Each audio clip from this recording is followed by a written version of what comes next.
'cause it's the final countdown.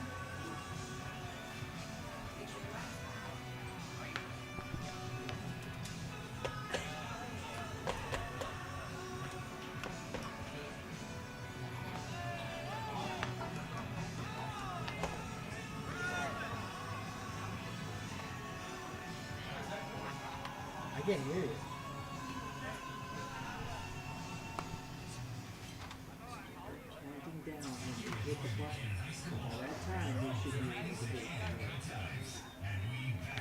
Hello, everyone.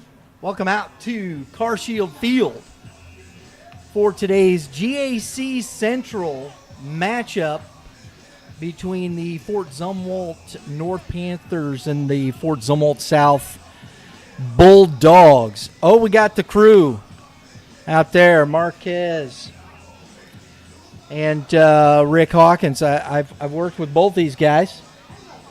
Yeah, Marquez, it's a solid crew here today. I like it.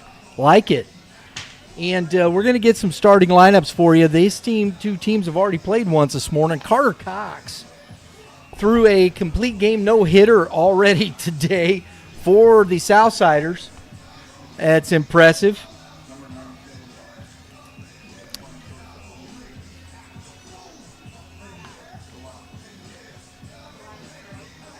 So we're getting the lineup for South kind of squared away here. What do you got? Caleb Meyer, number 9. Playing shortstop and being hit for. Okay, so Cameron Mailer is in the DH, and he's the shortstop. What's his name? Caleb Meyer. So now we got that all straightened around. Caleb Meyer is going to be playing shortstop. There we go. Now we're getting somewhere. So let's start off with the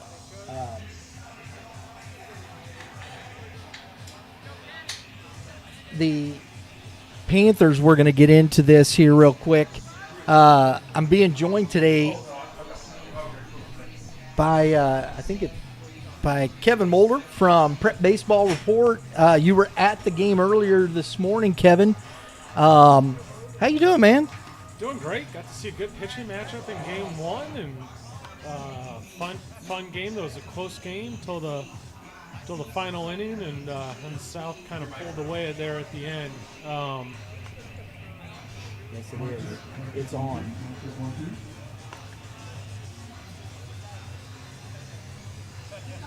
Yeah. So it was and obviously Carter Cox was the star of the game, firing the no-hitter with 10 strikeouts, and good win for South. And now we, take a lunch break and change venues, and we're going to tee it up and do it again. Absolutely. I love this day. This is gorgeous, man. I like coming out here and calling ball games, Kevin. This is picturesque today. Not a cloud in the sky, and probably sitting at about 80 degrees. This is, these boys get the whole day off school. This is great. Education outside the classroom. Their feelings are not hurt, I guarantee. So I'm finishing up here we had a little bit, I'm writing names of these young men. Simon, last name there, Isaiah, there it is. And we'll get to some.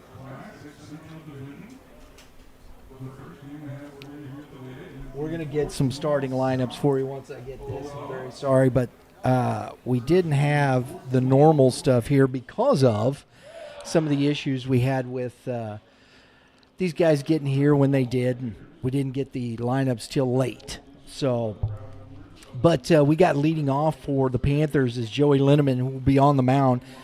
In the 2-hole, Cameron Mailer.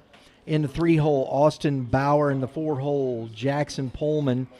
In the 5-hole, John Jezik. And in the 6-hole, Bryce Cradden, or Cradden. I think it might be Cradden. In the 7-hole, Isaiah Simon. In the 8-hole, Lucas Rocheville. And in the 9-hole, Drew Riley. And for the Fort Zumwalt Bulldogs, in the number one spot, number 8 playing second base, Evan Fullhorst. In the 2-hole, in center field, Carter Cox. In the 3 hole, number 18. Behind the plate, Connor Mendel. In the 4 hole, at third base, Jackson Tankersley. And the 5 hole, number 10, playing shortstop, Carter Adkins. In the 6 hole, pitching, number 6, Connor Hankey. In the 7 hole, number 2, in left field, Sam Alice. In the 8 hole, number 13, playing first base, Jacob Reynolds. And in the 9 hole, the DH, number 11, Tyler Godot. He will be DHing for the right fielder, Tyler Berger. All right, looks like we're getting ready to start. We got a good crew here, umpire-wise, too. Marquez, Rick Hawkins. These guys are – I've umpired with both these guys, and I was at an actual umpire clinic with both these guys. Solid crew. Always good to have a good crew. Right? Here we go. I like this introductory gig here, right here. We got the professional feel. Yeah. We'll have the national anthem here in a few minutes.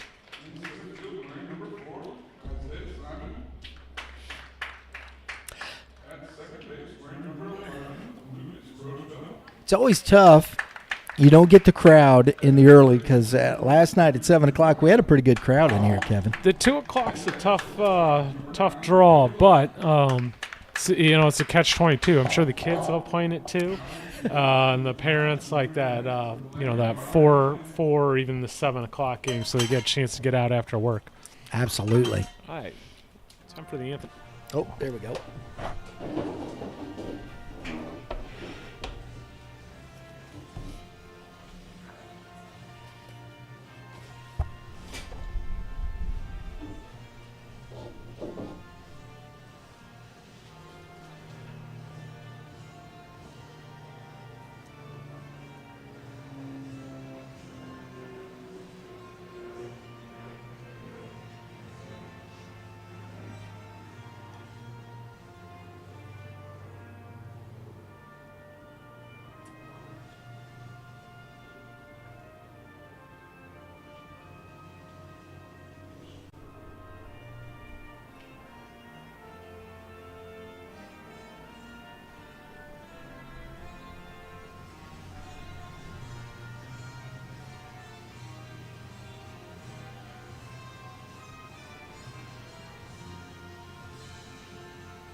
Kevin, to start off this conversation here a little bit before as we get the warm-ups going, this district for these schools, especially with Zumwalt South, you're going to have St. Dominic. Warrenton is in that. And you've got who else? East is in that district as well. I believe it's District 4, and I think there's one other team that I'm missing in that. But that's going to be a tough district draw across the board. I know I'm looking at this team here from South, and I think they're definitely one of the favorites for the Final Four. But it's not going to be an easy road. No, that's no cakewalk. You got your rival there with East, St. Dominic, having a very nice year and has plenty of pitching to make it through a district. So that's Dominic's got some good quality wins. They just recently, I think last week, beat Borgia. I think at Borgia. So I mean. And we saw Warrenton last night. Ben Peth on the mound was really good. He hits the ball a ton. Up and down the lineup, those guys swing the bat. That was my first look at Warrenton. And as we were talking about West Plains earlier, at some point the record says, you got to say something about it. That's right. 100%. So we lead off here with Evan Fullhorst.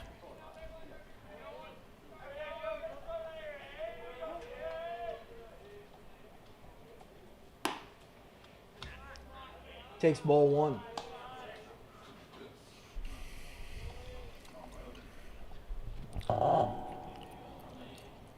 I feel like it's crucial in this ball game after game one for North to find a way to keep things at bay here the first couple innings. If they can get a strong starting outing and get off to a good start, give themselves a chance in this one. If the last thing you want, obviously, is to run into trouble here in the first.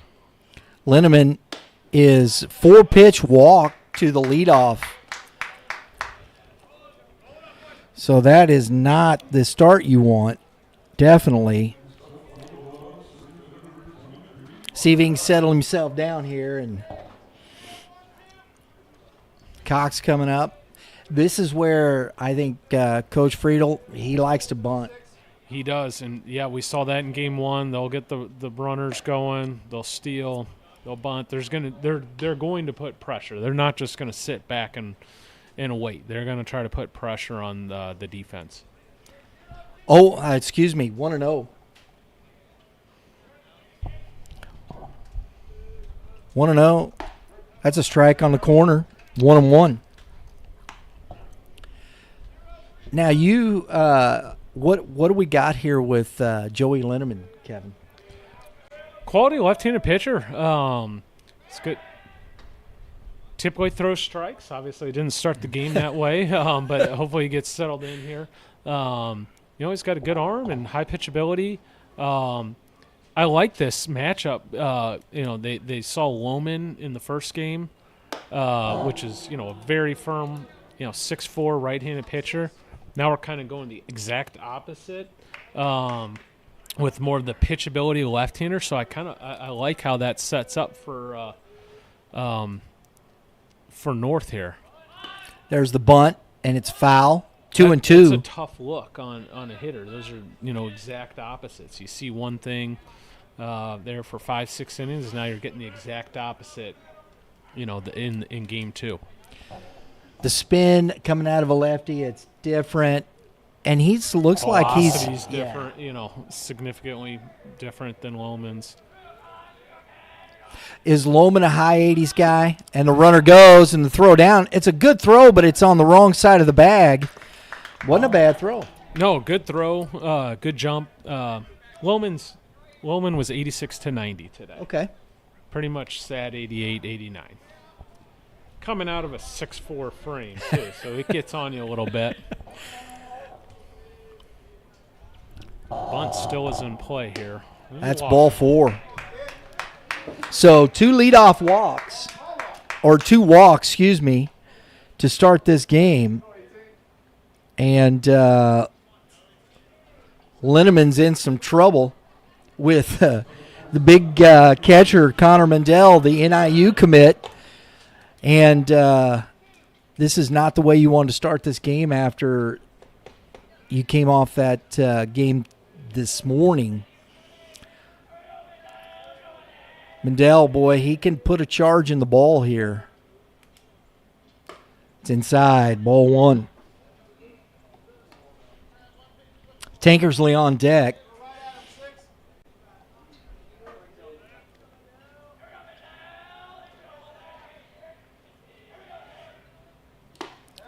Foul tipped into the glove, 1-1. That's a good pitch on the inner half of the plate. Run back in under the hands.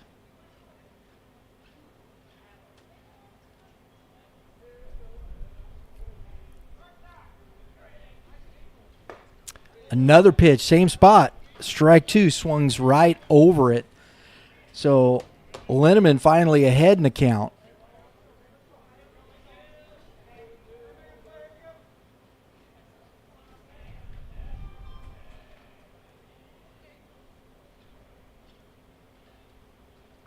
And that's outside. Ball 2. 2-2.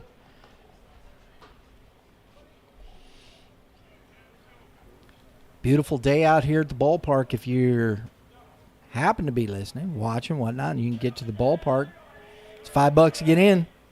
Going to be baseball, and that ball is hit into shallow center field. And Fullhorse gets back after he had taken off on the swing. 1 out.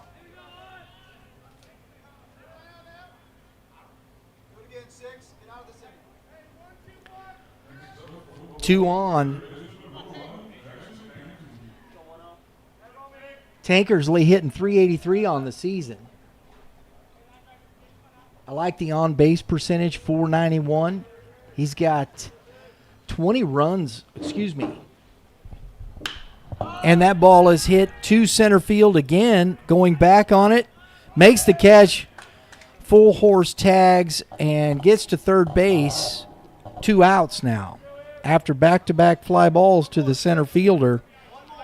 Nice job by Lindemann, settling back in after, a little bit of a tough start with the command and doing it the hard way. Yeah. The 3 and the 4 hole to pop out to center field and see if he can finish the deal here. I like that pitch he threw twice to Mendel when it inside got under his hands.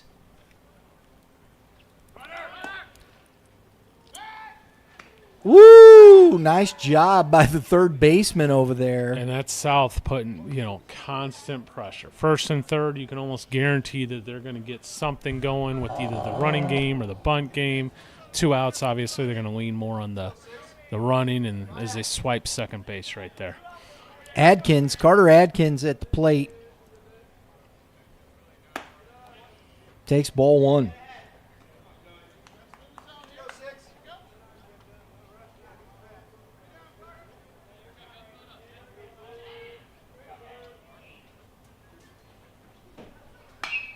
And that ball is hit into the air. Third baseman under it, calling it. Oh, little tough, boy, that wind. You got to get behind the ball today, Brian, with that wind blowing like that. That's a factor today, so you got to make sure you're behind that baseball. But he stuck with it and made the play, and good job by Weedman. So we're going to the bottom of the first inning. Bulldogs nothing, Panthers coming up. Guys, talk to us about Legacy. What has it been? How has it helped you continue to grow as players? It's been really good. Practices are very structured, and the facility's really nice. We can get in there and get swings whenever we need, and it's overall pretty nice. Legacy Performance Academy is a unique sports facility that encompasses strength training, speed and agility training, pitching lessons, hitting lessons, fielding and catcher training, a recovery room with focus on injury prevention, and youth developmental and elite high school baseball teams. Contact Legacy Performance Academy at 636-579-7346, located at 633 Goddard Avenue in Chesterfield, Missouri.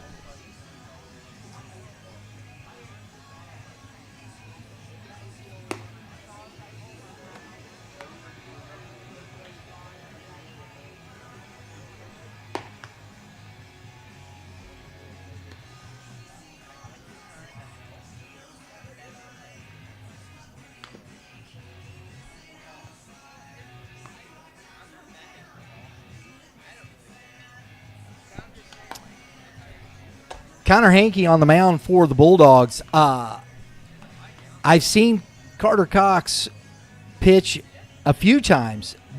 I've seen Connor Hankey a couple of times, Kevin, but only in a few innings here and there. What do we expect out of this right-hander? Should see a lot of strikes.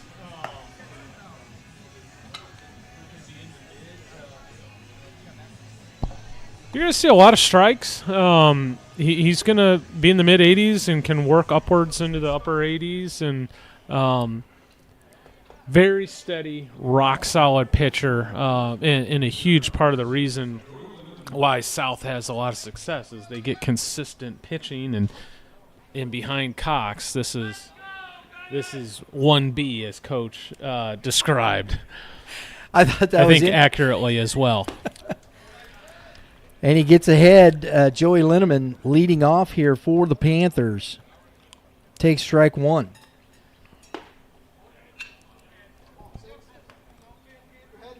And that's a swing and a miss, strike two. So quickly 0-2 to Linneman. He works fast. Just got enough of the curveball there to stay alive. Yeah, already you can see the tempo. He's getting it and going on the mound, which you got to appreciate, and the defense, loves that. Right? I love it when a pitcher gets the ball and that ball is foul. Good spoil there by the leadoff hitter. You're seeing this a little bit more in high school. You see the earpiece in the catcher's ear. The pitch comm, yes. Can appreciate that. That speeds up the game a little bit. Ooh, late time granted. Yes, it was.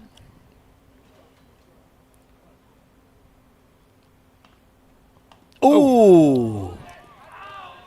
Back in the day, that's how I would have reacted to a late time, Brian. I'm not suggesting, but my younger self, 25 years ago or so, probably would have reacted somewhat similarly to that. Again, I'm sure that just got away from him. Yes, that's what we're saying. Cameron Mahler hitting .303. He's got 4 RBIs, 2 doubles, so he's got a little pop in the bat here. This is where Zumwalt North has struggled offensively. They've got 2 good arms, but have just not been able to get anything going offensively. And this is a tough day to get it going offensively when you run into a couple good arms. But, in the conference and the opponents they play, they got to figure it out against, right? Absolutely. And sometimes you just got to take your lumps to get through it. That's right. 0-1, a good curveball. Just got a piece of it. Strike two. It's like we're going to see Washington graduated a lot of seniors this past season. They're taking some lumps right now with a lot of young guys learning, figuring it out. Back in. Interesting to see, but Cox is a good athlete. He was the starting quarterback for the Bulldogs. He's out in center field, and that ball is hit and drilled into left field over the head of the left fielder, and that's going to score Linneman all the way from first. And the Panthers jump out on top here with an RBI double here in the bottom of the first inning by Jack Pullman. And that's exactly what the doctor ordered for North. You lose one, the first one, you're facing a quality arm, and you're able to come out and jump the South starter and after a scoreless first, and now you're in business. Now you're feeling yourself a little bit, and you feel good about thinking you can play with these guys, which is exactly what you want. I'm sorry, that was Cameron Mahler, or Mahler.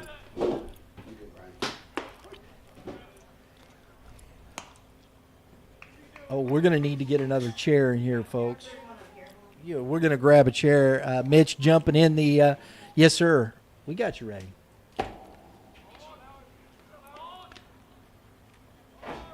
In the fray here. Ooh, nice job by Adkins not to let that go into right or into center field there.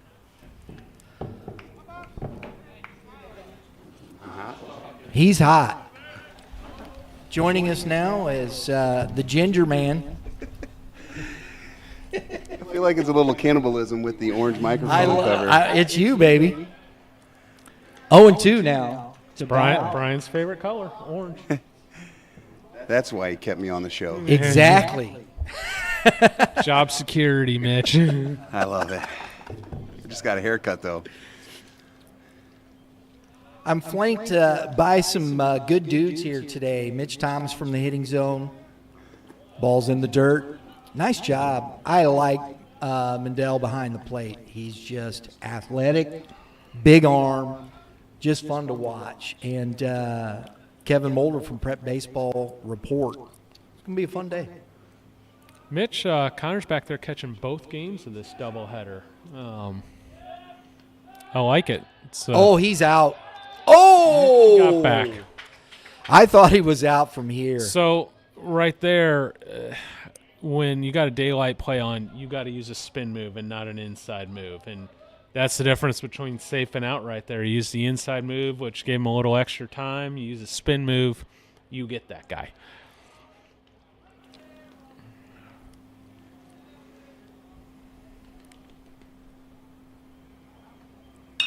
Ground ball. Adkins to it. Has to be a big throw. It's Great off the base line. running. Great base running there out at second base there, Mitch. Held on that ball in the 6 hole there. Shortstop tries to make a play. Probably should have just put that in his pocket. I think he was going to be safe regardless. Throw took him up a little bit up the line, and then the runner from second advances to third on the throw.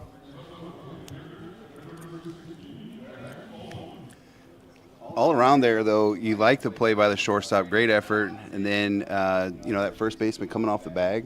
But even then, just everybody just being aware of what was happening. Yep. Knock it down. Don't try to make an extra effort there. Just keep it in front, see what happens. Because if not, that gets away. It's a run scored. First baseman was dead on there, Mitch. He makes a heady play by coming off the bag. We're not going to get this guy. He's safe even if I make an incredible stretch and pulled the bag there. Comes off and averts disaster. Disaster is key because you don't need to get. We talked about free bases last night, and that was the key to some of those victories for those teams yesterday. Was the free base, whether it's walks, errors, hit by pitch, and just a few weeks back, I guess it was last week, we saw Mendel. It was his first time behind the dish last week, so he hasn't caught most of the year. Making up for it today. So Jackson Pullman.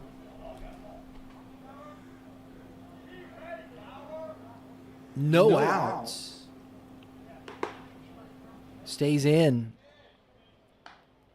So this is kind of the opposite here a little bit. Linneman faced some trouble in the first, in the top half of the inning. Bulldogs couldn't score. The old third to first. I heard that. You hear the dugout? I heard that. Don't get to see that anymore in the big leagues. No, you don't. Outlawed that. Swing and a miss. I think there's actually some youth, not youth, but some high school sanctions that abolished that rule, didn't they? Usually we're a couple years behind at the high school level. In my opinion, if we're going to ban it at the big league level, let's go ahead and make that reaction and ban it at the high school level. Don't you think, Mitch? I agree. I think some of the summer organizations, like tournament organizations, they follow the MLB kind of rule with third first. I think so. Play. Yeah. I think you're right. 2-1. Now to Pullman. Hankey has struggled.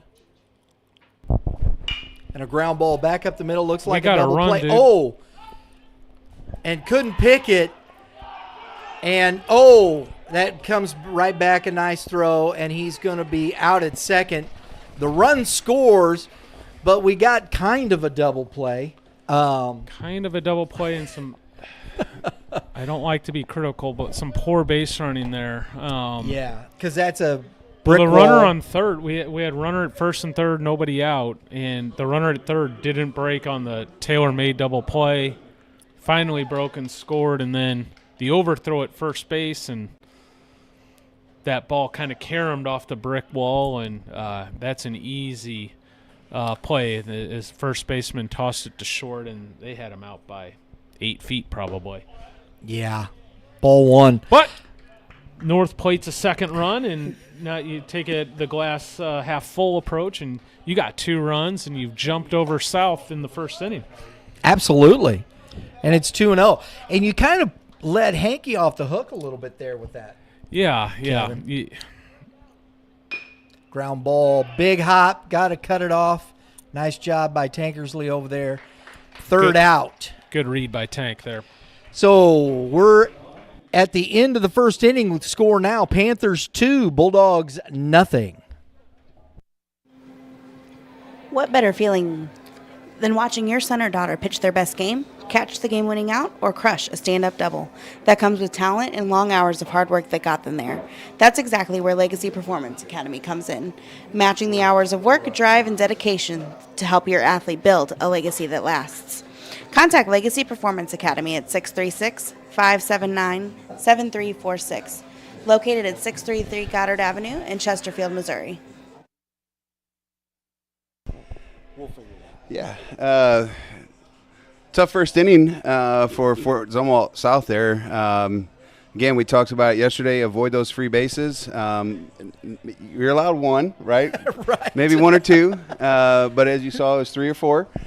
And when you give those opportunities away, you got to make them pay, and that's exactly what Fort Zumwalt North did. You have to be a serious high-level pitcher to overcome 3-4 free bases in an inning. And even at the high school level with some of these guys that are very good, you just can't do that. I mean, you watch at the major league level, you start giving up 2-3 free bases. Very seldom do guys get out of that unscathed. The run scores, it's just the way it works, Mitch. Just the way it works. And, sometimes you wonder if a game like this for Fort Zumwalt North, when you try to make the extra play there, you like the effort, you like the hustle. Is it the emotions of the game? This is obviously a big rivalry, crosstown rivalry. It's the oldest school in the district. Right. So sometimes you wonder if stuff like that. I think, no offense to the young man, he's got to know his speed. He's got to right? know the park because it's right down the street exactly. from the school. And you got to know it's a brick wall over there.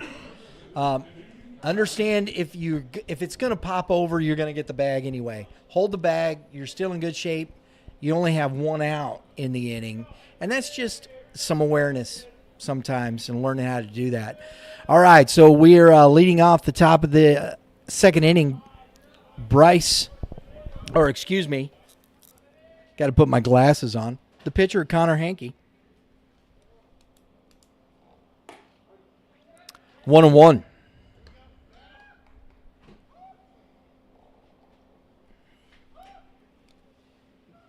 A lot of hooping and hollering.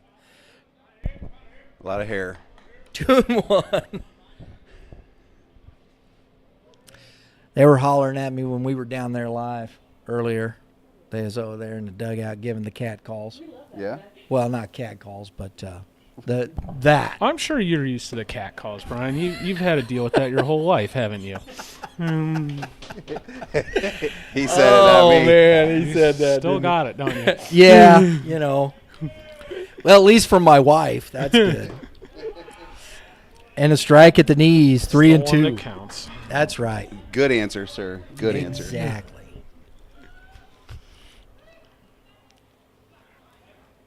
Well, hey, it's got to be fun if you're playing ball. Strike 3 at the knees. Hankey ain't liking that, but hey, if it's close, you got 2 strikes. You got to swing the bat, young man.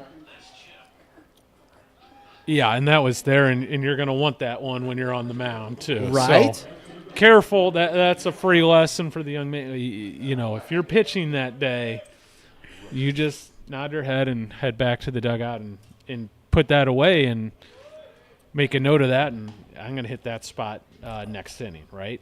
Exactly, Kevin. Ball 1 to Sam Hollis, the left fielder. Strike 1. 1-1. Linneman now, after a little bit of trouble in the first inning, he's kind of settled in. Competing in the strike zone, a line drive right to the left fielder. I mean, he moved a foot. Maybe. Maybe. He put his hands up. Yeah, he put his hands up and said, just come right here. So, Linneman, 2 outs. Jacob Reynolds now, first baseman. I like that approach there by Fort Zumwalt South hitter there, trying to go to the opposite field. He's not an overpowering pitcher, so to try to pull him, you're going to get a lot of rollover, weak contact. So you might as well try to shoot opposite field, and he's not going to beat you in. So you might as well look away, and I do like the at-bat. Mitch, approach. with that, And then pitchability left-hander Yeah. going, that's kind of how you're going to set your sights, right? You're thinking if you're a right-handed hitter, maybe hard line drive from the center fielder to over the second baseman's head. If you're a left-handed hitter, maybe hard line drive over the shortstop's head. We're trying to split a gap. Is that kind of the approach you would take on a day like today? I would. Well, I mean, the wind's blowing out for a guy like me, so it well, always blows and out also for a guy understanding like me, that if you keep that approach, a lot of the times you might hit one up into the air, pull side, and run one out or off the wall or whatever, right? But you start with that approach and then let your hands and your swing take care of the rest, right? I absolutely believe in that mentality because it's hard to hit homers consistently, right? We run into them most of the time here at the high school level, but we can get a lot of doubles and triples, and this is a big park for them, and so why not try to shoot that gap over there where that Meyer Contracting's at? Yeah. It's 1-1 now with 2 outs. And this is Tyler Godat. Godat? Is it Godat? Godat. My fault. DH. Brian, I think we need the phonetic spellings from these managers. Sometimes. When they send these lineups up, right? Give us the regular lineup and then a phonetic spelling version of the lineup. That'd be helpful. Yeah, Indo-European language. Well, he said fanatics, and the first thing I thought of small print. It's see-through batting lineups. I'm not sure he's talking about the uniforms situation in the phonetics. Phonetics. Oh, phonetics. Phonics, like hooked on phonics. Whoa, I was way off. Yep. Yep. Way off. Swing and a miss. Strike 2. 2-2.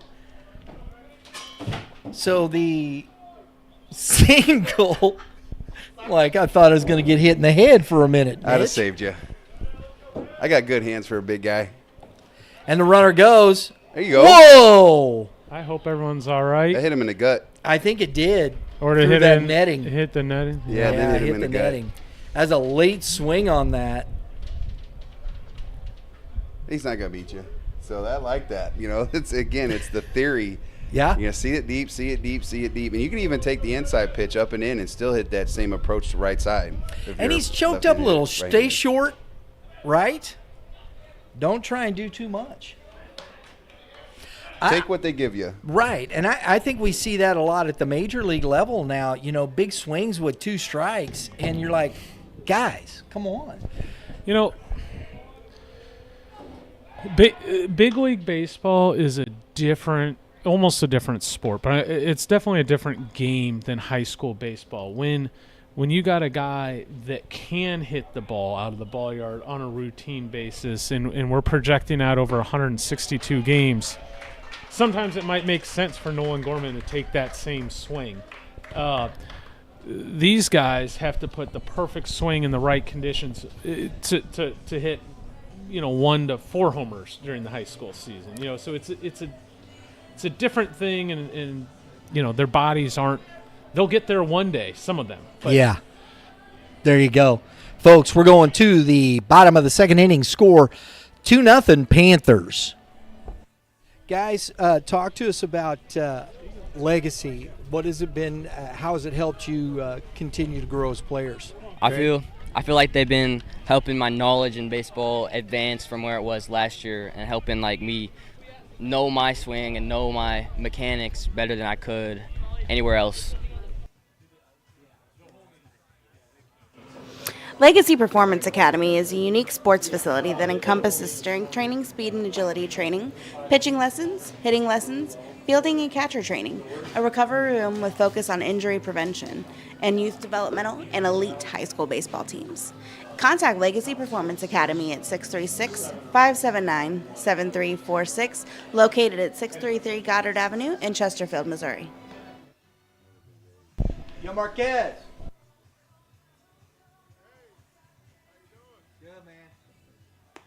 I think I got that.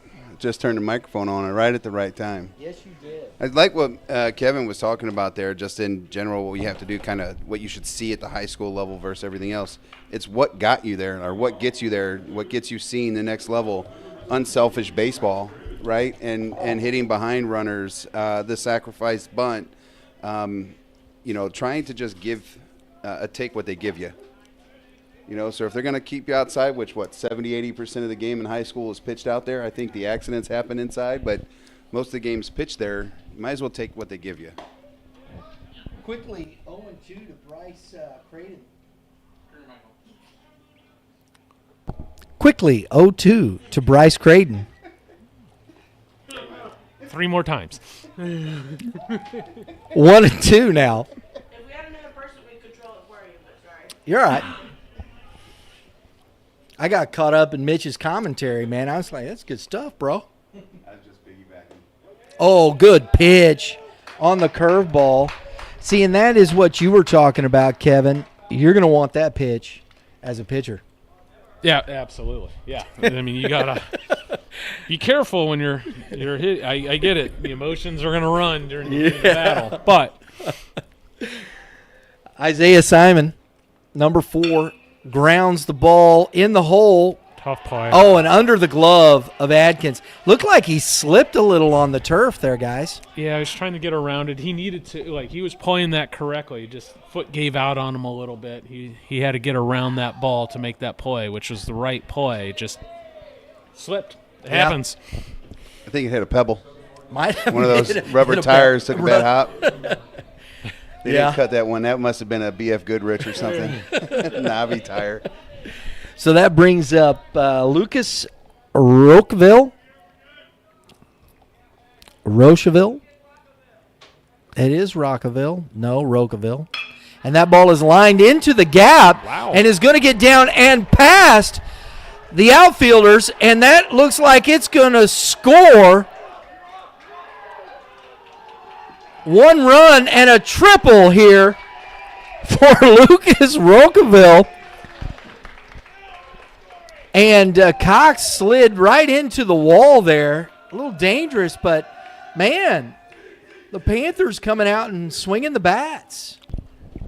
You have 0 to lose if you're Fort Zumwalt North. Yeah, they're having fun over there. They were challenging. I mean, if you looked in the outfield, I mean, they're playing in big time. And all they did was just split the gap. That could have been just a normal single if they're playing regular depth. I'll admit, Luke caught me off guard. He stung that one, and that was hit well. Right? Popped up on the infield. See that wind blowing it back into play. That started off over by the first base coaching box, and then did. the second baseman ended up catching that popper. This is a huge at-bat. We got 1 out, Mitch. We got the top of the order. You got to score this run, right?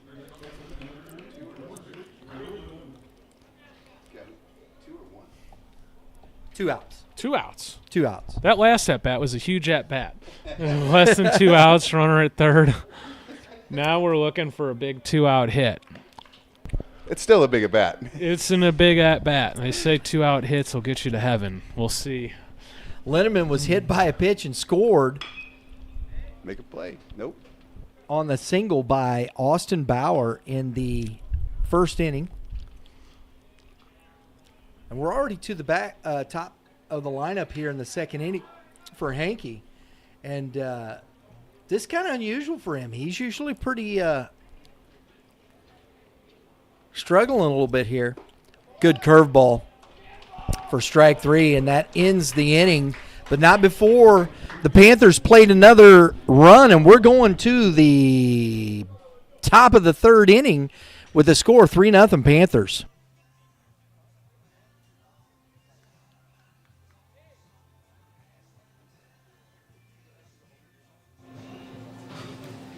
What better feeling than watching your son or daughter pitch their best game, catch the game-winning out, or crush a stand-up double? That comes with talent and long hours of hard work that got them there. That's exactly where Legacy Performance Academy comes in, matching the hours of work, drive, and dedication to help your athlete build a legacy that lasts. Contact Legacy Performance Academy at 636-579-3745 7346. Located at 633 Goddard Avenue in Chesterfield, Missouri.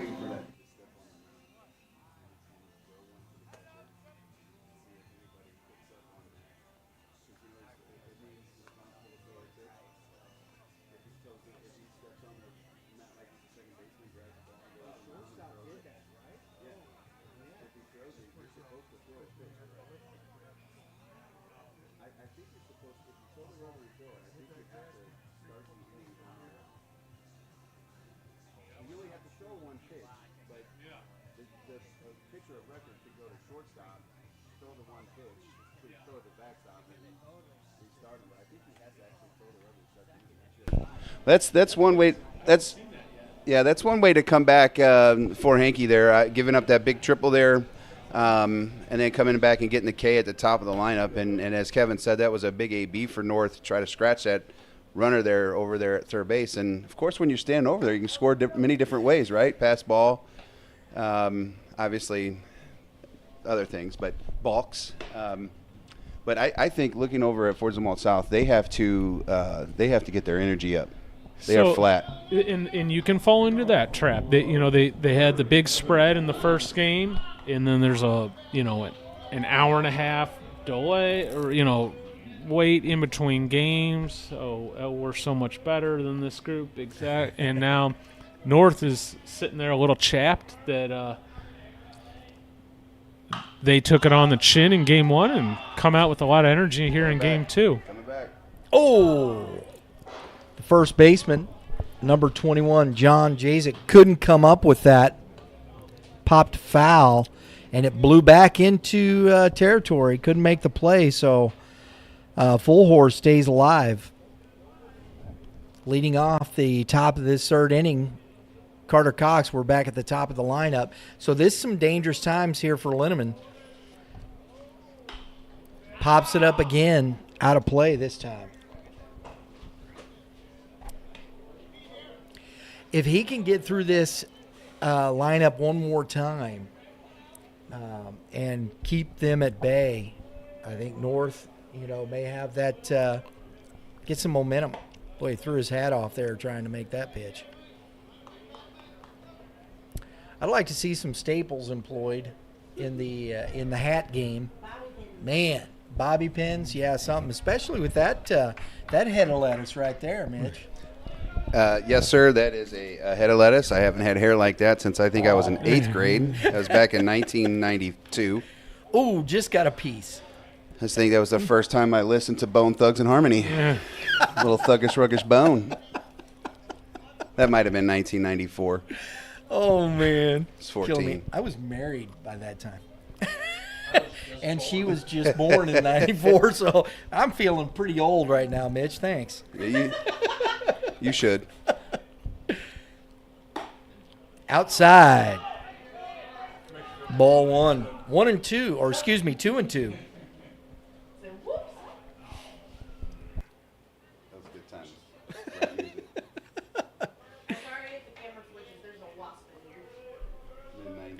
There is a wasp flying around in here.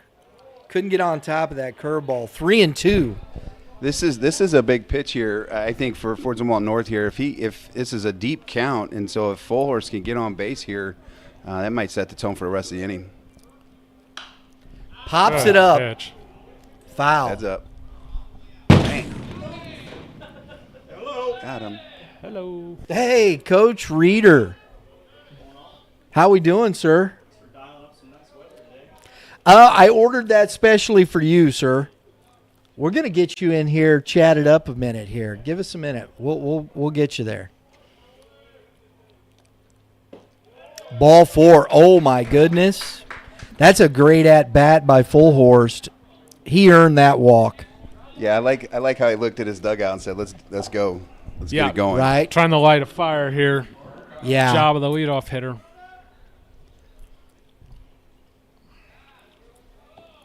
It makes that mistake over there at first base. That's an opportunity to get an out, and then he made 3-4 extra pitches.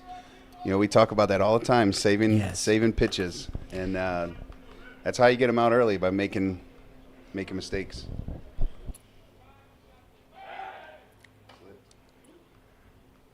Little slick on the turf here to start. We've seen a couple of slips. I don't know if they're wearing tennis shoes or molded cleats or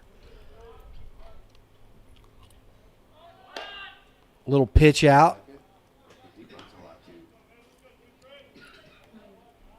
Ball one. Little gamesmanship here. Yeah.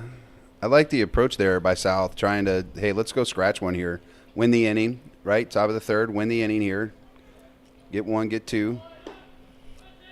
It's outside. They're always looking to put pressure on, right? Yes. And if you can't handle it, then they get the big inning. If they execute, then and you do handle it, they get a little small inning and chip away. So it's kind of a win-win. Takes good. the strike. I think that was just a show there. Once he got 2-0, he felt like that was just take till you get a strike routine. I think you're right. Because he pulled, I mean, that was a cookie. Easy bunt.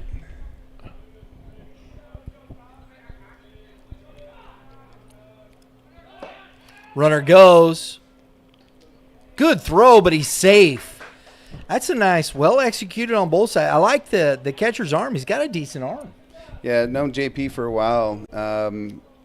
He's probably since he's been 10 years old. He's been in the facility over there at the hitting zone. So I got to know him and his family pretty good. Stud football guy, too. Is he? Yeah. He's a big kid. Yep, good student. Oh, and that is fouled back and hits Pullman in the I think that caught him on the inside. I think it was an in-betweener. Think so? Yeah. No, I think he's holding his thigh inside on the his knee? inside of his. Yeah, that caught him That's right good there. news. Yes. Could have been worse. And here's something I will tell you. We saw this 2 weeks ago up there, guys. We were out at the Game 7 tournament watching the young kids play. I think it was a 11-year-old, 12-year-old catching, not wearing his cup, and he 12, and he Bad got coaching. one. And I'm like, young man, you can't do that. You just can't do that. And wow, I was shocked. I played with a guy, adult baseball, for probably 6-7 years, never wore a cup. Wow.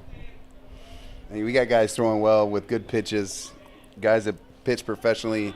Runner goes, good throw. Oh, bad positioning by the third baseman and the walk.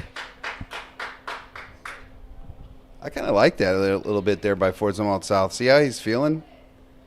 Take off running a little bit there. See how the catcher feels. You know what I mean? Right. Obviously, put a good throw on there. Third baseman needs to try to pick that good tag on him. So that's 2 stolen bases here for Full Horse in the inning. First and third, and you got your big gun here, Mitch. Yep. And that wind is blowing straight to center. Yeah, out. And he's playing him shallow. Ooh, buddy. Little timing buddy. there. That was just a little timer. Didn't get quite turned on that, Mitch. Well, this is the thing. If South's adjustment is to look away and he pumps him inside, tip your cap. Oh, jeez, that was a home run. Distance. Yes, it was, because it hit that last bush on the top of the hill over there. Oh, my goodness, he turned on that one. Just couldn't keep it fair.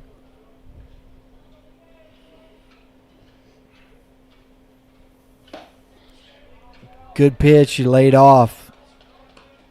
1 ball, 2 strikes here to Mendel. Excuse me. Mendel. Yeah, I believe that. I think I called him Mendel. I think it's right either way. 1-8. That's right. That's what we got for him. Swings of voodoo, it looks like. Curveball stays up. The throw. Ooh.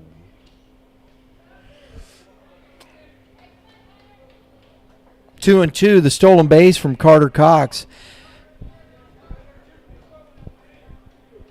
That's tough. I'd like to see north there, play with the lead, go ahead and try to get that out at second base and eliminate that runner. Right. And if you give this up, give it up. Hammered to center field, and that's deep, and that beats him, and that is a ground rule double for Connor, and that stolen base. That was big. That was big. Gives him the run.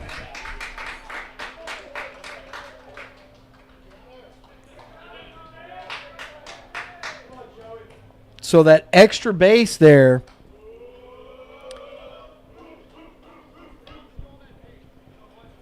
That free pass. That's right. Free pass. So there you go. I got to ask this because this is one rule that actually still sometimes I think it's a judgment call, maybe scores rule, but that misplay by the first baseman since he reached, do you consider that an error now? Maybe not in the moment, but does it? Well, there are errors that are not recorded errors, but can they be called errors? I think so. How you do that, how you put those things in play, how you put those things in place.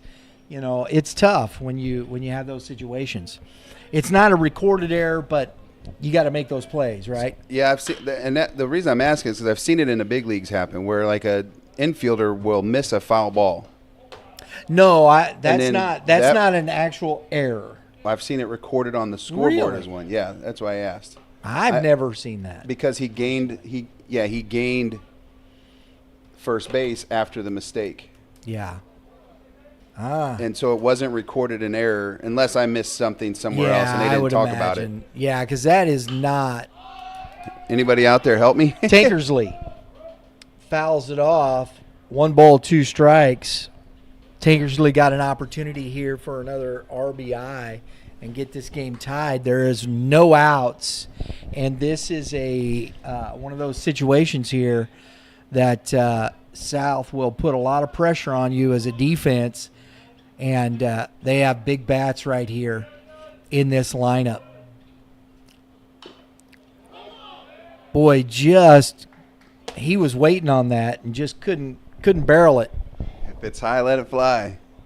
That's the good old sayings for the knuckleball and then off-speed pitch. Is if it's up, you got to go hammer it. Don't let it go, because that's the ones you can drive.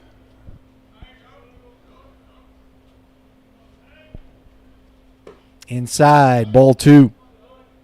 So 2-2 now. I feel like Connor, if he wanted to take this bag, he could have it. He's getting some good secondaries out there. So for all you young folks who are skipping school and watching. Wait, shh. No, don't say that. Popped up on the infield. Oh, no, it got out to the outfield. That wind's blowing out. Center field makes the catch. Good job by Mandel to tag and get to third base on the out. You like that. It's good baseball, doing your job. I know that, ground ball, whatever you have to do to get it over there. And that wind carried it out there. That center fielder caught it off his back foot. That's a fantastic read by the base runner there at second base. I'd like to see him steal, though. I think he had third base stolen, and, that's an opportunity right there that you could have sack fly. But you don't make that first out at third base, so I understand. Carter Adkins, who popped out to the third baseman his first time up, takes ball 1. That was a shot, wasn't it? Yeah. He had that shot down the left field line, and then he kind of straightened things out. It's still in the bushes over there, Kevin.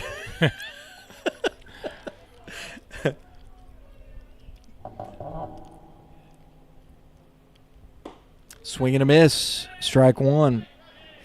You're still not out of the woods here with Adkins, Hankey, and Alice in this. Reynolds all the way down. There's a lot.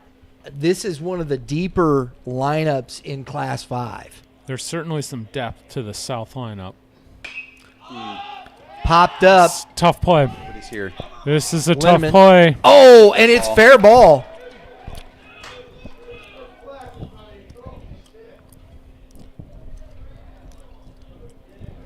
So No, he didn't run into him. No, I think he's trying to call fair foul ball. No, I think Lindemann was thinking. He's arguing that runner. The runner ran into him. Now, I will say this. That first baseman needs to get down there and make that catch. So you get the pitcher. It's good here. I like what the Blues are doing. They're both talking about it and making sure that I think it is what it is. I was going to say, either way, we're going to have a conversation. Yeah. One of the coaches are going to make sure that they get clarity here. So that was definitely an error on that. And, I mean, I don't think, the pitcher – and, again, that ball is being blown back into the field of play. It's high, and I'm with you. Hustle down. Could see that a mile away coming, but you can't hang your pitcher out there like that. That first baseman's going to have a little better angle on that ball because the ball's sweeping across the infield there. Absolutely.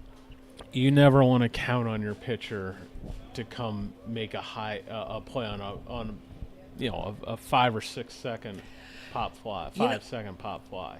And I know people go, hey, a pitcher can make a catch. You know what? Your pitcher's working his butt off every single pitch, every single play. Come down and make one for him.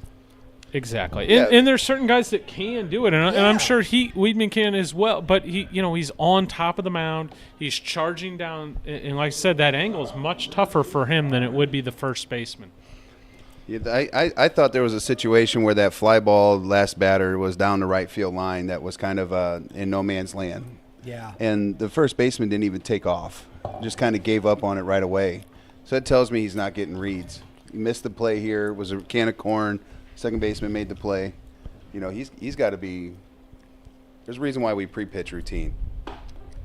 Look for South to get the running game going here. They've been pretty routinely making action happen with runners at first and third. It's wide open, too. If they decided to do a goofy hit and run or something or a bunt and run, the first baseman's not even hopping off the bag. Adkins is going to – that's a good throw over at the time because I think Adkins is getting ready to go. It's 0-1 to Hankey, and Coach Friedel, he will continue to put pressure on you. Yes. He's not going to let you breathe in this. There he goes. And that's roped down the line.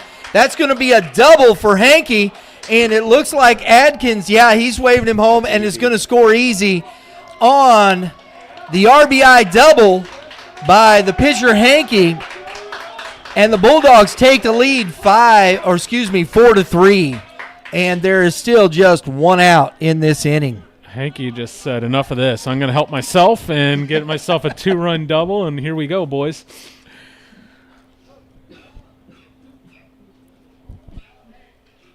This lineup is just, as we said, is deep, and here comes the pitching coach. Eventually, you've got to continue to make pitches all the way down this lineup. And that ball was up in the zone, and Hankey got it. Yeah, and you give a good team extra outs that they're going to eventually take advantage of it. That life is sucked out right from there. He walked the batter. You knew that if Full Horse got on by that walk, it was going to be a problem. Yep. And then he gave the free pass to the next guy with the misplay over there and at first base. So those plays got to be made. And then we have another error, and then we have a walk. Yep. It's going to continue. You know what I mean? Because nobody feels sorry for the other team. No. You know what I mean? No. So South's over there like, how can we keep pounding and putting more and then – I want to bring Kevin into this conversation. We were talking about this with Coach Allen yesterday during the rain delay. We had a nice rain delay podcast. Always nice. Yeah. Those are fun. And we were talking about that, as Mitch said, alluded to. We talk about sportsmanship. When do you stop scoring runs? How do you do this? Now, I'm liking these. If you're putting a team away, hey, it's up to even in high school, it's up to the other team to stop you from scoring. And sportsmanship is not being ignorant in the dugout, not calling out names. That's a ball. Yeah, yes. And there's a time when you might turn off the bunt game. Right. You might not be as aggressive on the bases, but you're still going to play hard, right?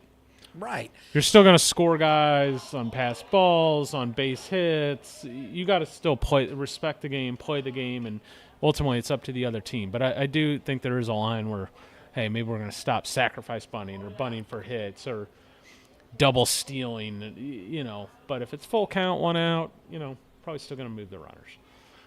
Right? Because you don't know.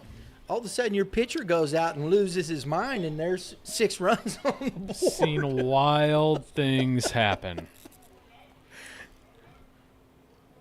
You know what? It was the Columbia tournament this weekend. It was Blair Oaks and Willard was winning by 9 or 10 runs, and Blair Oaks came back and took the lead in the 5th inning, and Willard ultimately went on to win that game in extra innings. Like 15-14 or something like that, Kevin? But that's a perfect example. Linneman, 3-1 count here. Another walk.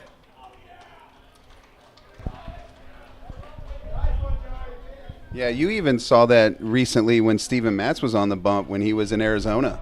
When he was just cruising, and it was 6-0, and he misses that routine ground ball hit right at him, and the next thing you know, it's 6-6. It happens in the big leagues. Oh, so yeah. No free bases. No. That's what I mean. You have to keep playing the game. And, that doesn't mean you treat your opponent with disrespect. You just keep playing the game.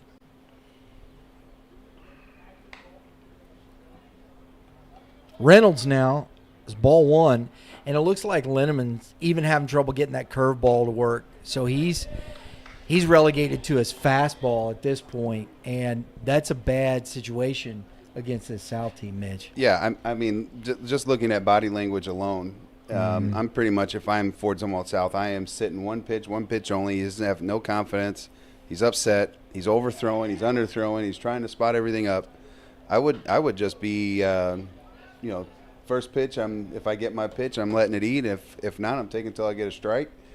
And you could see the body language. I mean, he's leaving his shortstop out to dry, and there is a massive gap in the 5-6 shortstop position. And that's ball 4.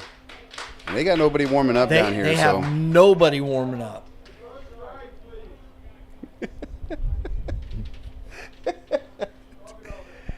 That's my favorite. I think it's every pitcher's favorite. I'm pretty sure I'm guilty of it at least 10 times a year. Now I recognize it though, and I'll be like, "Hey, I'm going to say the obvious right now. Throw a strike, bud." And I'll get him to smile, so that, it changes the feels of the pitcher in that moment. 100%. And you know what? Linneman is throwing a really good game. He hasn't exactly been helped by his defense. So it's a compounding effect, but you do have to show some mental toughness here and find a way to limit, because you're still right here in this game. It's 4-3. This is a monster spot here. Runners at second and third. If you're able to work your way out of it, you're still right there. Yes. Tyler Godat, the DH, 0-1, 4-3, bases loaded, 1 out. Strike 2. Good Mitch, cut. you know me, and Kevin will attest to this, right? You need the pitcher's best friend. Yes. Told you. He knows. That would be, I don't care what it is, the old double play. The pickoff. It's going to have to most likely be through the catcher here, the way the positioning on the defense. They got the infield drawn in, trying to cut down this run. Godat has some wheels too, so it's a big pitch. He gets the strikeout, so that's a big-time pitch. That's a big-time out there for Linneman, Mitch.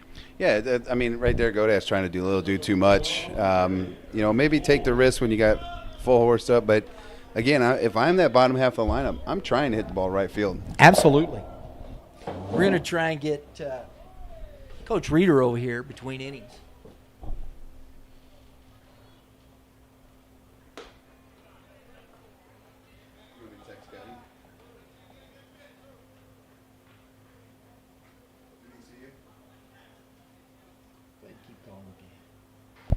Okay.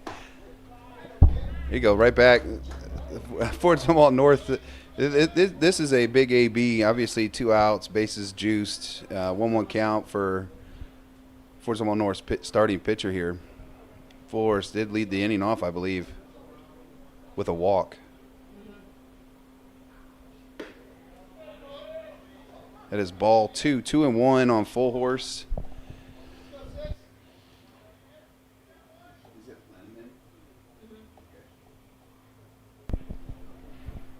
It's my favorite count in baseball. Well, 1-1 is.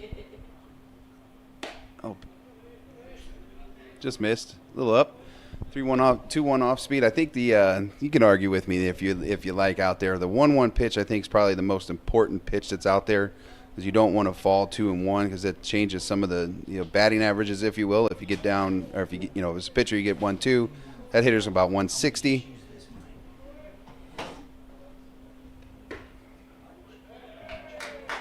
No body language.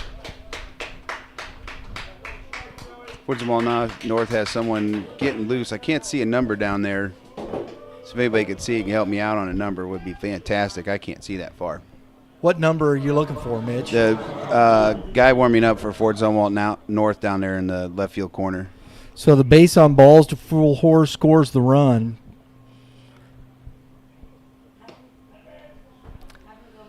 Carter Cox, Oh, yeah. Why don't you just come up here for a minute, Coach? We're going to get Coach Reeders joining us here while Kevin is down. He's doing some filming. Coach, how are you? Doing well. Thanks for the good weather. Excited to be out here. See some baseball before we play, and hopefully a little bit after we play as well. Take the day off, right? No such thing.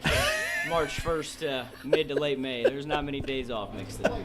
But last time we saw you, the weather was quite different for us. Yeah, the last week has been much needed. I know for my little skinny self, I don't do well with the cold stuff, especially the wind. So give me this all day long. Oh, mercy. That's a strike to Cox. Linneman here, Coach. It's a tough spot here for this young pitcher. Tough spot, in Zumwalt South here doing what they do well. You make mistakes and you walk guys and they make you pay. They plug a gap and guys still running, and that's what good teams do to you. Swing and a miss. That's a big swing there. Talk about the weather today. I mean, we got a beautiful sky. It's bright blue skies, not a cloud in there. And I think about Missouri weather in general and baseball in Missouri, and I think this is one of the few cities that you can go halfway through a baseball season and not have a farmer's tan. 100%. I think this week I finally got my watch tan going. So a little later start than usual, but I'll take it. Yeah, for a guy like me, I sunburn in February. So, Coach, you team's playing pretty well right now. You had a sweep of East last week. How'd you do last night? A wild one. We beat Washington 3-2 in 11 innings. Wow. Two good pitchers going at it, and just foul. We finally got a big base hit in the top of the 11th to score 2 with the bases loaded, and actually from one of our POs that just happened to be hitting because of the way the lineup worked out, and I think it was his third at bat of the season, and he gets the big two RBI game-winning hit, and he also got the win. So pretty good day for him yesterday. Wow. Cheap win, huh? Well, yes and no. He did go three plus innings, so it wasn't like one of those, one pitch tie game, steal a win. He threw very well in relief after Alex Young, and give our kids credit. We battled and we kept it close. Obviously, tie ball game for 4 extra innings, and then kind of busted open a little bit, and then they made it interesting in the bottom of the 11th, and we got out of it, and we'll take the conference win. There you go. You guys. You're pitching, of course. We're going to see Ty Holman today, Alex Young. They've been pitching well. You guys have still kind of been, here and there, up and down. But are you finding a little more consistency in your lineup as you've gone through the season? I think so. I would definitely say we have been consistent at being inconsistent so far this year. And I don't mean that in a negative way. We've done some things well one day, and we don't do it very well the next day. And we'll string a couple games together where we play good baseball, and then we string a couple games together where it's not so good baseball. Yeah. So I think that is our challenge kind of at the midway point here of how can we be more consistent, whether it's at the plate defensively or on the mound, or even myself. I can take some of the blame of that. So that's our challenge as we get into the latter half of the season. Is that a comment like the effectively wild for pitchers? Is that like a similar Yeah, I think thought that process would be definitely a very similar comment. And I think some people could say that that's a cop out. I just think that's who we are right now. And I think our kids kind of understand that, and they're working. They want to perform, and they want to play well, and they want to do what they can to help their teammates out. So hopefully, yesterday's win in a tough spot in 11 innings. Hopefully today, we can kind of use that to maybe get off to a good start. Isn't that really for anybody in this conference? I mean, this conference is so tough. So I feel like any given week, that's what you feel like. It's the ups and downs, and it's like, you might take an L, but it's a good loss. Yeah, and I would imagine that some of the ups and downs maybe doesn't show some of the effort on the field. Like if you take a loss, which played well, a For small sure. victory, right? I mean, you look back to East last week, we got no hit and we won 4-3. I mean, that is – now, we had some good at-bats. We still hit the ball hard at times. We didn't have any hits to show for it, but we put the ball in play with 2 strikes and runners on, and they make an error, and that was the difference in the game. It's just being able to handle the game of failures and the ups and downs and trying to not ride that – emotional roller coaster that can be very easily to do in the game. So it's a work in progress, but our kids are tough, and we'll continue to try to push through in those situations. I think one of the hardest things, I know you're getting ready to introduce a new pitcher, but one of the hardest things I think in baseball is the word consistency. I think that's why hitting's hard, pitching's hard, coaching's hard, is to be consistent. Definitely. If you need to introduce here, and I can follow up. But, it is tough, and especially for 16, 17, 18-year-old kids. It's hard for us as adults sometimes to be consistent, and we're asking kids to, do it when you also have your academics and your girlfriend issues and your job and whatever else it may be. We don't know what's going through our kids' minds at all times, and that's a tough thing to do, especially if you're not playing well. To how do I get out of this funk? How do I get out of an 0 for 10 slump, or how can I get more strikes over the plate? So it's a constant battle for us and our kids, and I think that's what makes it so rewarding in what we do. Well, Colin Seary, this is his first mound appearance of the season. It looks like he's got some good stuff here. And his first appearance. Maybe he's been hurt. You never know. But fair. To Mendel, who jacked a ground rule double in the early part of this inning, we're back to him. Bases loaded. If he gets one here, it could be good swing. Good pitch. And a miss, and out of the inning. So that's a big strikeout there for Seary. Wow. Where's this young man been all year? Well, we're going to have to probably ask. Well, maybe he was hurt. We'll come right back here, and but we're going to the bottom of the third inning. Score 6-3 Bulldogs. Guys, talk to us about legacy. What has it been? How has it helped you continue to grow as players? It's helped me a lot coming from a AA team. So 2 years ago, it's really helped me a lot and grow and Legacy just Performance know my Academy is a knowledge. unique.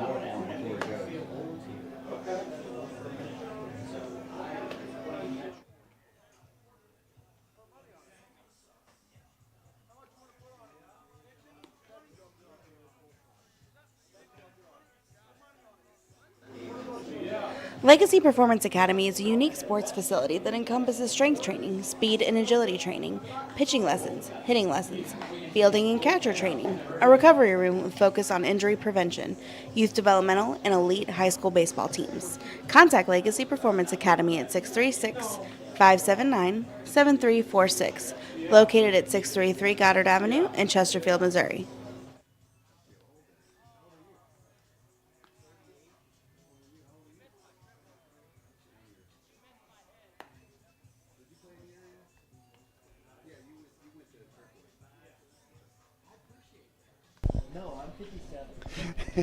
We're all talking about how old all of us are, and watching a whole bunch of young bucks go out there and move around like jackrabbits. But Coach, I had. All right, we're back to the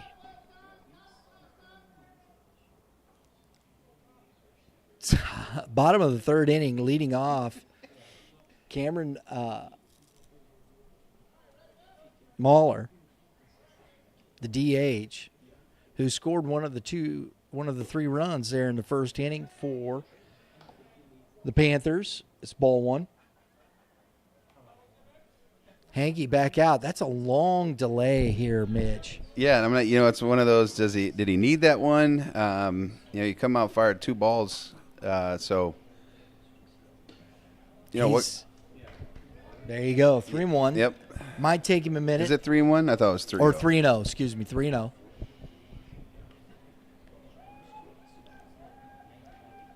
Little timeout.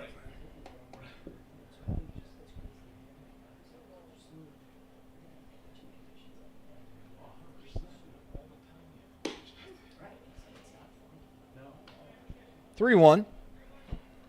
Outer half of the plate. That is your what? Your obligatory? Strike 2. Is that what you say? The obligatory 3-0 strike? Yeah. It was a little better than that. Curveball in the dirt. Mendel tags him.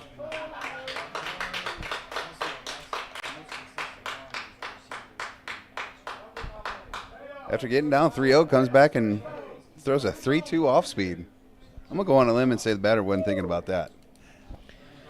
It's always funny when these guys in the stands, that's unsportsmanlike right there. I don't like the fans, these kids down here acting foolish.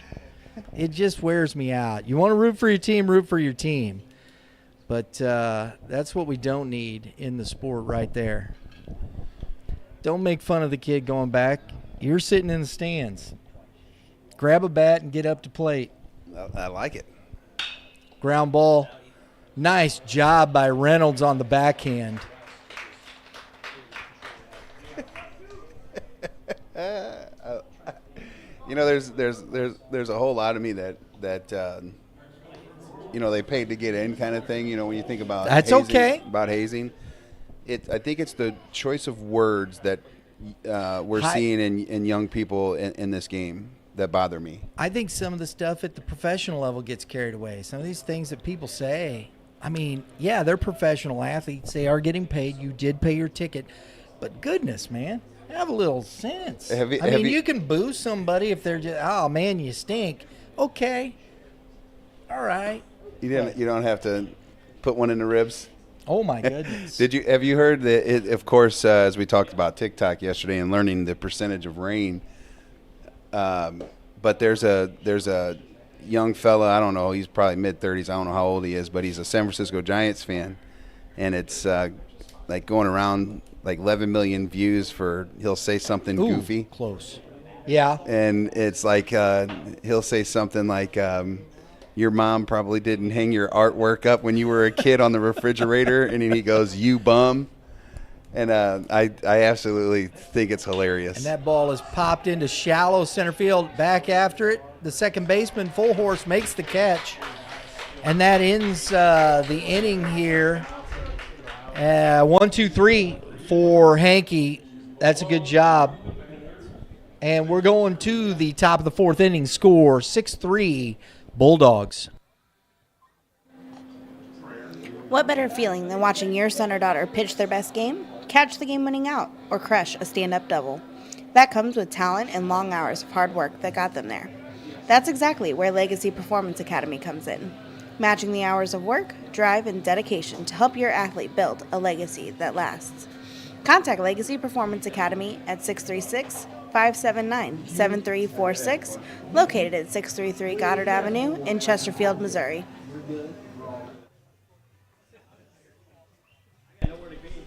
Before Coach leaves, I had one question to ask him because he had said something about consistency, and he used the word slump. That word, is that a physical or mental problem? I would almost say sometimes depends on the hitter. or we talk pitcher, fielder, whoever, depends on the player. I would say the majority of the time it's mental. I think about a couple kids that we have right now that, they're down in the dumps after an 0-for-4 game. Like, fellas, it's going to happen, right? It's just, well, how do you respond to this? Can you put it behind you and go play defense and get ready for your next at-bat? And sometimes it's physical, right? Sometimes there truly is something, you're doing something with your swing, your timing's off, whatever it may be. But yeah, I think with high school kids, the mental game is, and it's hard. It's a tough game, as we all know that are sitting in here right now. Yep, it is a very tough sport to play, especially on a mind, because it's one of the places that being successful actually is failure. Well, but I think when you start talking about those things, I think it's a lot mental, because when your confidence goes, that's usually where the physicality, something happens, your mind isn't as focused, you lose confidence, and something breaks down mechanically. Yep.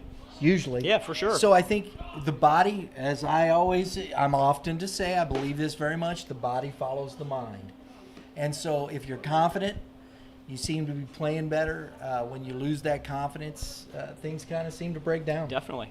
Or you get a kid that goes 0-for-4 and has 4 barrels just right at people, and they think they did something wrong. Or you get the kid that goes 4-for-4 with 4 bloops, and good for him, he's on base 4 times, but, that's 2 totally different outcomes. And one kid's ecstatic, and one, hates his life right now. I'm going to tell you right now, if I go like that barrel, and that goes down for a hit, and past the center fielder, there's the, and coach is going to hold him there. Stand up triple. That ball gets by the center fielder, and now, as we've talked about, the body language begins. And this is the tough thing. This is what we're talking about right here. The confidence, you're losing confidence, and something breaks down physically. And that's what you see sometimes in these situations. And it's tough. And I'm not putting anything on these young men here. It's just the nature of the game sometimes. And it can snowball in a hurry, with one guy to the next. And I'm going to go back to that 4-for-4 comment you made. If I go 4-for-4 with 4 bloopers, I am not happy. I would rather go 0-for-4 with 4 barrels than ever go 4-for-4 with bloopers on a personal level. Now, if you're asking me to be a team guy right now, I'm absolutely going to get on base. But as an individual guy, I am probably not happy. Well, I was a PO after like 15 years old, so if I go 4-for-4 with 4 bloopers, I'm taking it. That's fair. I don't even care if we got beat that day. I'm pumped to go 4-for-4. I think my ERA is infinity, so we're even. I really hope none of my players hear that comment. That'd be one I'd like to have back.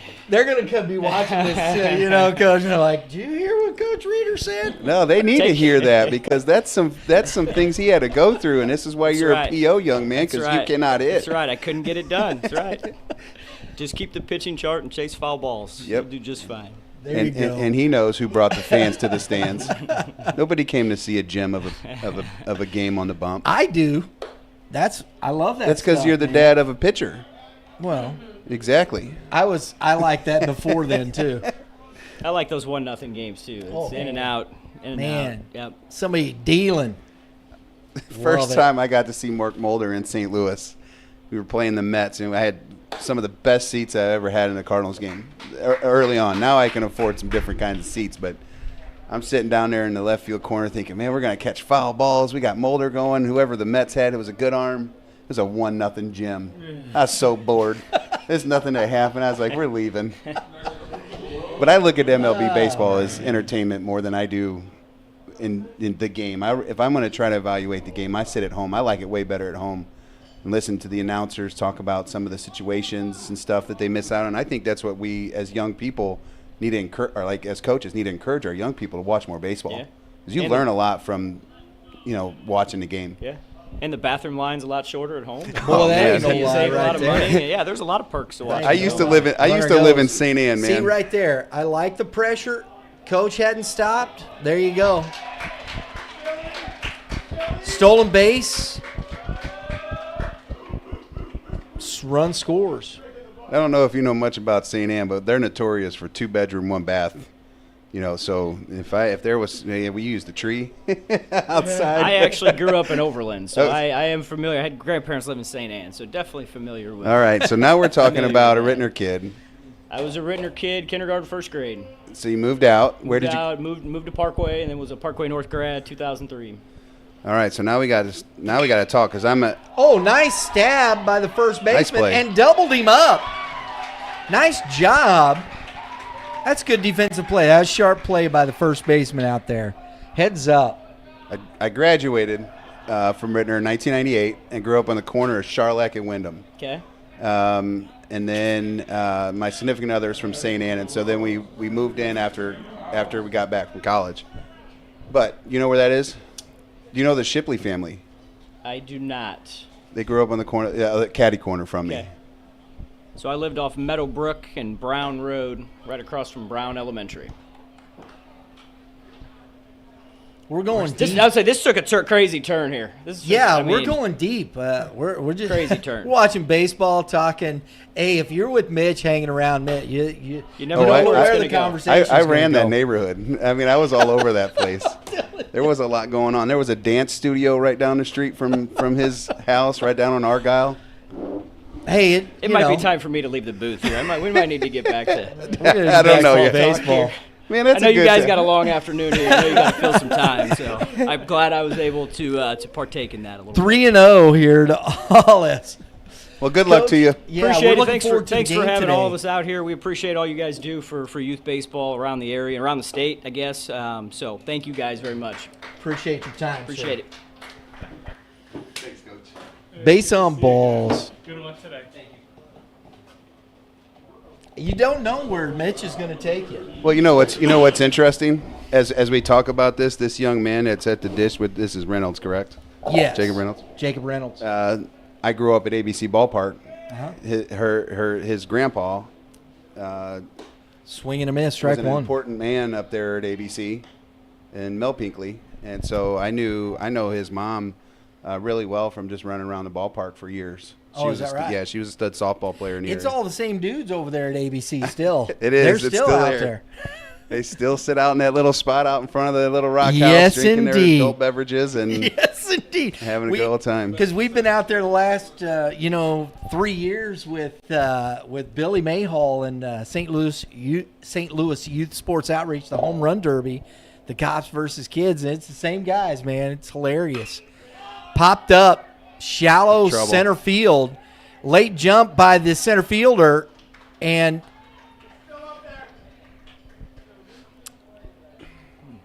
he did not get a good jump on that, and that fell in front of him. You like this? This is the thing that I think we as youth coaches, and I'm one of these guys. We have got to tell our young people they need to run hard. That ball goes up in the air. You need to get after it. There's not a reason that shortstop couldn't have made a better effort on that play for Zumwalt North. And I'm not picking on the young man. I'm just telling you that you have got to bust it. Because the ball's going to have backspin. The ball's going to, get hung up with this air. Just go make a play. And, I mean, outfielder's running, 60, 70 feet? He's got to run 30? Swing and a miss by Godet. Well, one of the things that you can't teach, and I see it in pockets here with this North team, they were up early and everything was good. They got back down, and I see certain guys not competing. Yep, that's how you teach it. Right? You sit them on that thing that they can have their little gray on their white pants. That means they're riding aluminum. I guess you can't say pine because they got aluminum down there. I'm not trying to be critical. We talk baseball.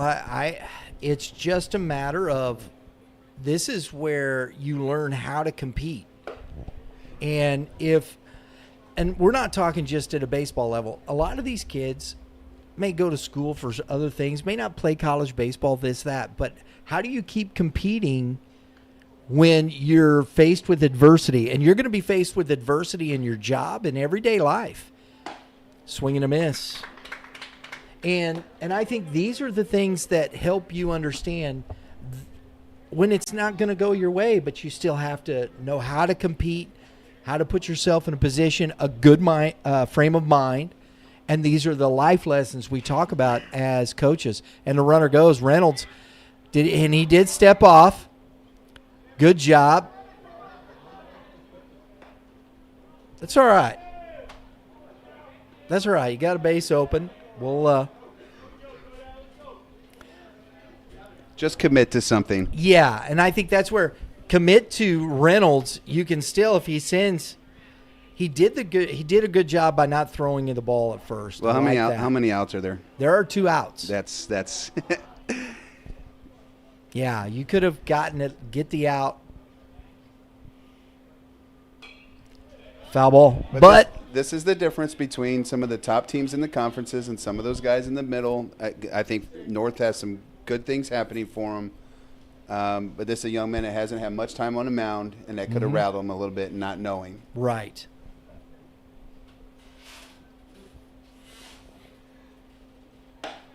That's a ball up in the zone, 2-2. Good pitch. But I always think 3-2. Excuse me. I always think that stuff comes down to us youth coaches. You know, and trying to teach some of this part of the game. And I would love to see us do a better job of trying to teach the small things. And the strikeout, so Godak goes down. That's his third K of the game. And we go to the bottom of the 4th inning, score 7-3 Bulldogs. Legacy Performance Academy is a unique sports facility that encompasses strength training, speed and agility training, pitching lessons, hitting lessons, fielding and catcher training, a recovery room with focus on injury prevention, and youth developmental and elite high school baseball teams. If you want to contact Legacy Performance Academy, go to www.stllpa.com or call them at 636-579-7346, located at 633 Goddard Avenue in Chesterfield, Missouri.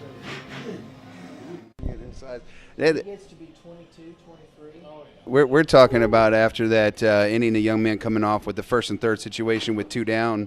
I like the leadership that Lohman come out of the dugout to talk to the young man because as you see, number 8 for Zumwalt North doesn't have much experience on the mound this year, and he walked right out there, did some leadership. Lohman's committed to Mizzou, and you like to see that on the high school side because I believe that leads to future opportunities that they try not to miss out on. So nice job there by one of Fort Zumwalt North's leaders. We are.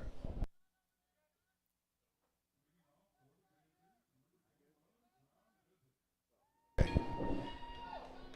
don't have his number, so here we go.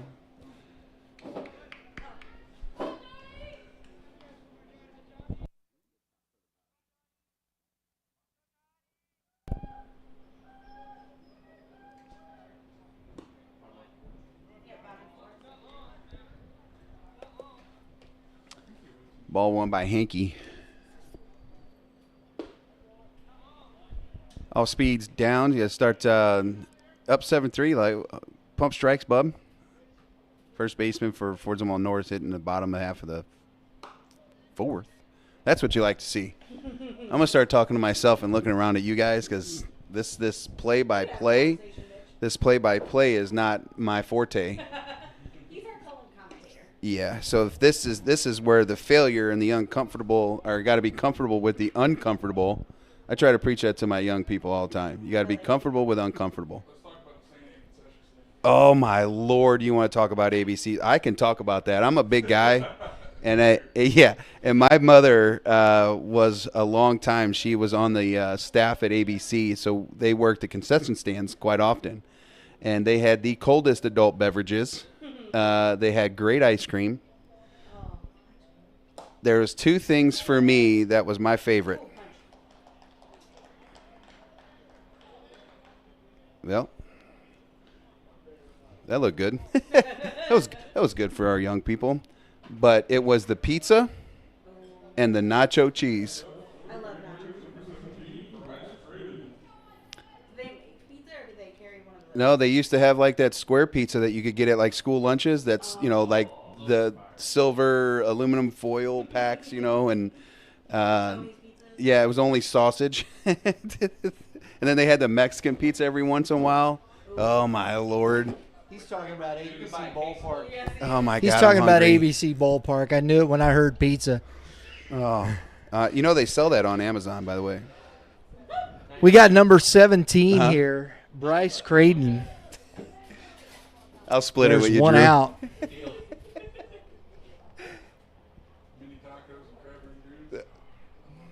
We're gonna get Coach Goff in here shortly. What memory lane were we walking down this Just time? the food. He's like, Just let's the talk food. about that ballpark food. And actually, we talked about it last year, Friday We Night did. Lights at, We did. At Webster Kirkwood, because Baldwin, I think, has a very good. Oh, they have a dandy. Yeah. But so does ABC Ballpark. That's good food. And a strike out of Creighton. So that's Second 2 one of the outs. inning. So it was the first down by K's as well? Yep. Sorry, So- I could have wrote for you. Oh, you're fine, buddy. He got to talking about food, and I don't It's one miss of those those things. I don't miss those opportunities. 7-3 ball game. Yeah, I'm thinking about the salty fries. Curveball and a little pop. Nice play by Reynolds to get to that ball just off the end of the bat. And we're going to the top of the 5th inning. Score Bulldogs 7, Panthers 3. Who has time to create a video or digital marketing plan when you are busy running your micro or small business? Time is precious, and what we offer as a video production and digital marketing company is our service, studio, and creative skill. Identify your brand on any platform with video. Contact Red Earth Productions at 636-400-3199 or visit www.redearthprod.com, located in O'Fallon, Missouri.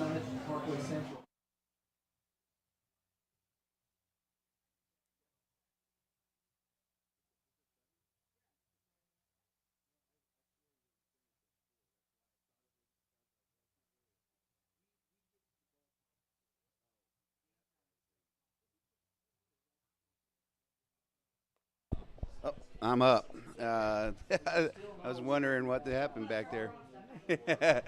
Yeah, we were talking about food, and then Friday Night Lights, which is exciting. That's this weekend. We were just talking about it. It's Rockwood Summit and Parkway Central at Baldwin. So I'm going to have some concession stand food for a 7 o'clock game. So excited about that. I like getting around and watching other area teams. I don't watch teams from St. Louis County anymore. That I moved out in St. Charles County, and obviously pay a lot of attention to some of the kids I get to coach, and my motivation is out here in St. Charles County. So I'm getting really excited. And then we got Webster Kirkwood rivalry. Saw a little fireworks last year. Saw some home runs. So I'm excited for that opportunity. I love talking to Coach Dave Wiggins over there at Webster. So looking forward to that as we enter the top of the 5th inning. Fort Zumwalt South. Leadoff hitter, Evan Fulhurst. He has got to be one of the guys that is player of the game for me for the hitting wise for Fort Zumwalt South. I'll catch up with you before the end. Yeah, I need to get a date with you again for the fall. Have a seat, Coach. Because we're rebranding.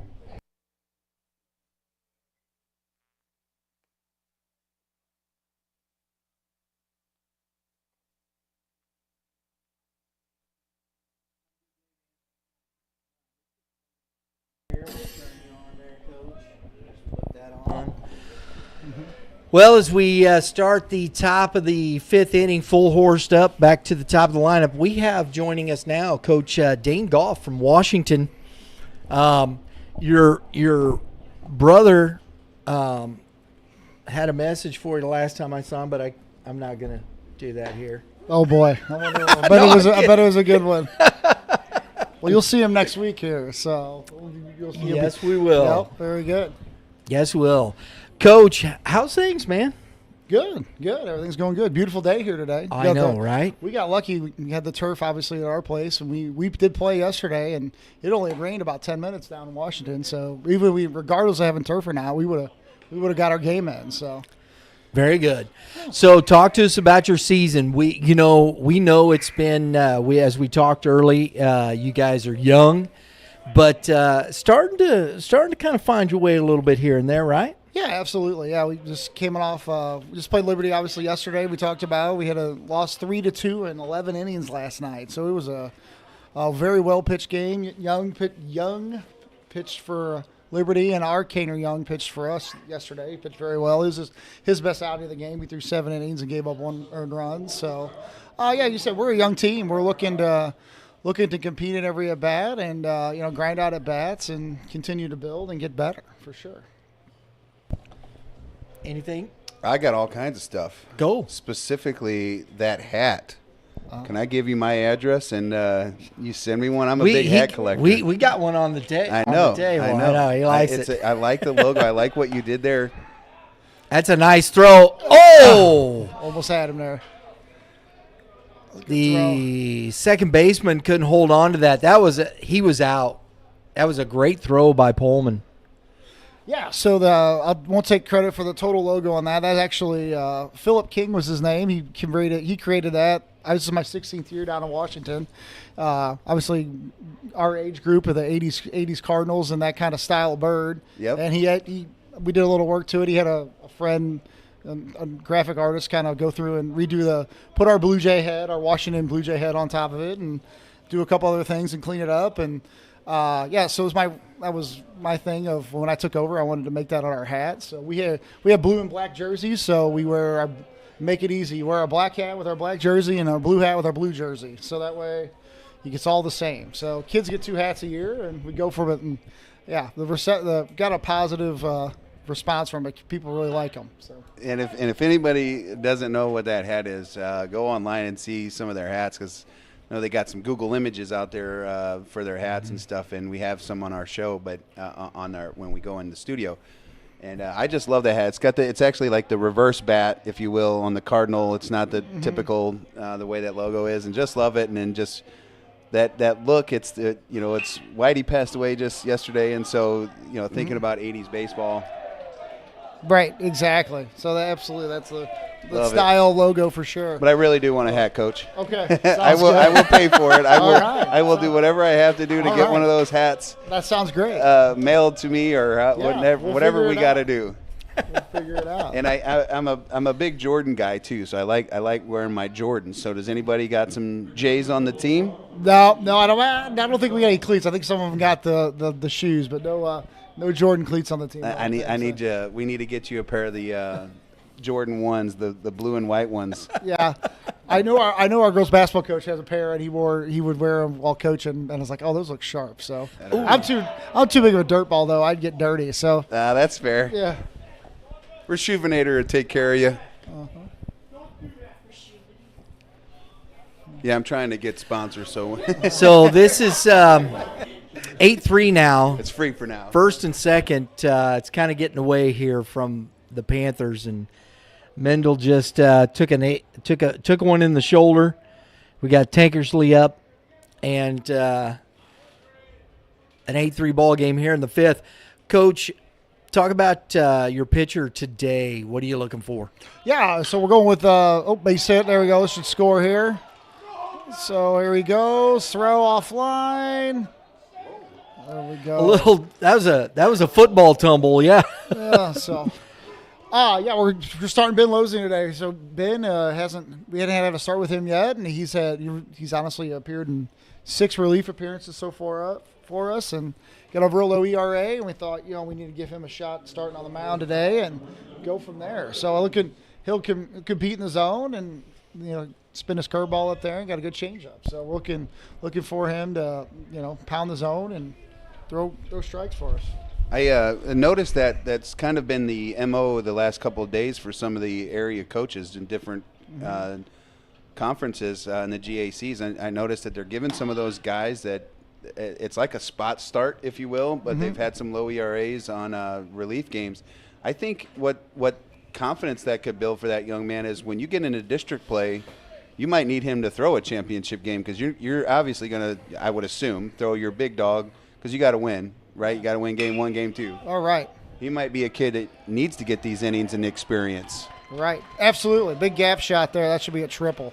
That kid's moving. And it's going to be. Yep. And it's going to score 2 more. And Adkins is in with a stand-up triple. 2 RBI triple for Carter Adkins.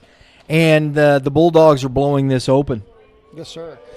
Yeah, so absolutely. That's something where you're exactly right. You're looking to build your depth in your pitching staff and give kids opportunities that feel like they've earned it. And that's something early on, that's something I will say if you looked at our scores and looked at what's going on, we weren't competing in all 3 areas of the game, pitching, defense, and hitting. And now I could say we've done a much better job in recent games of competing on the mound and not walking people and the importance of, pound the strike zone. So it's okay to get hit. That's going to happen. It's part of it. But if you walk 2 guys before it and give up an error and kick the ball, and then all of a sudden you get the big hit, that double with nobody on is different than a bases clearing double or triple in this case, which just happened in this ball game. So you're talking big difference. So we've made an effort to, cut down on that, and that's a lot of the talking points, as like you said, other coaches have had as well. So limit your mistakes and put the pressure on them for sure. I think that's the key to high school sports in general. I think we can all agree that we're going to see some free passes, whether that's walks, hit by pitch, errors. It's the 2 walks. It's the error. Yeah. It's getting 2 outs after that, and then you're giving up these free bases, and you get 2 outs. You feel good, but all of a sudden you give up that double. Right. And it's like, man, I put myself in that position. Yeah. Now you're down. Without a question, you're exactly right. You got to be able to, limit your mistakes and, like you said, take and build off what you got there. So you got to limit their opportunities. So, and that's what happened yesterday in our 3-2 ball game. That was really well pitched by both teams. There was not many opportunities, and Liberty came out in the end. So you got to have a winner.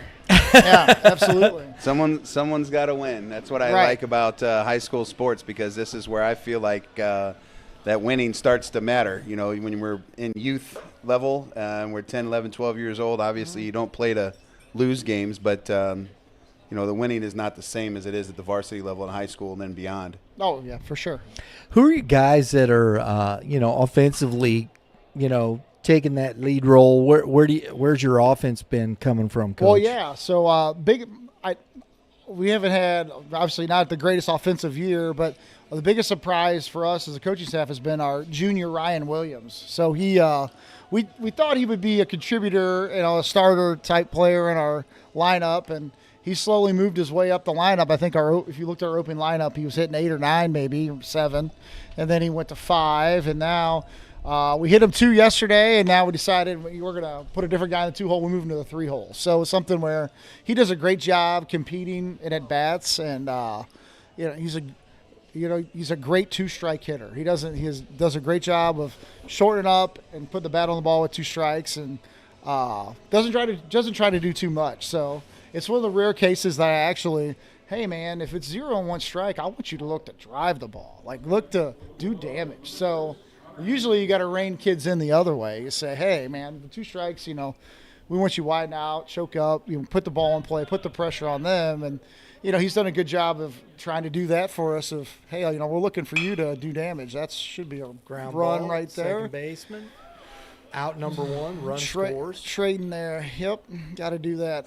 So, but, yeah, so that's the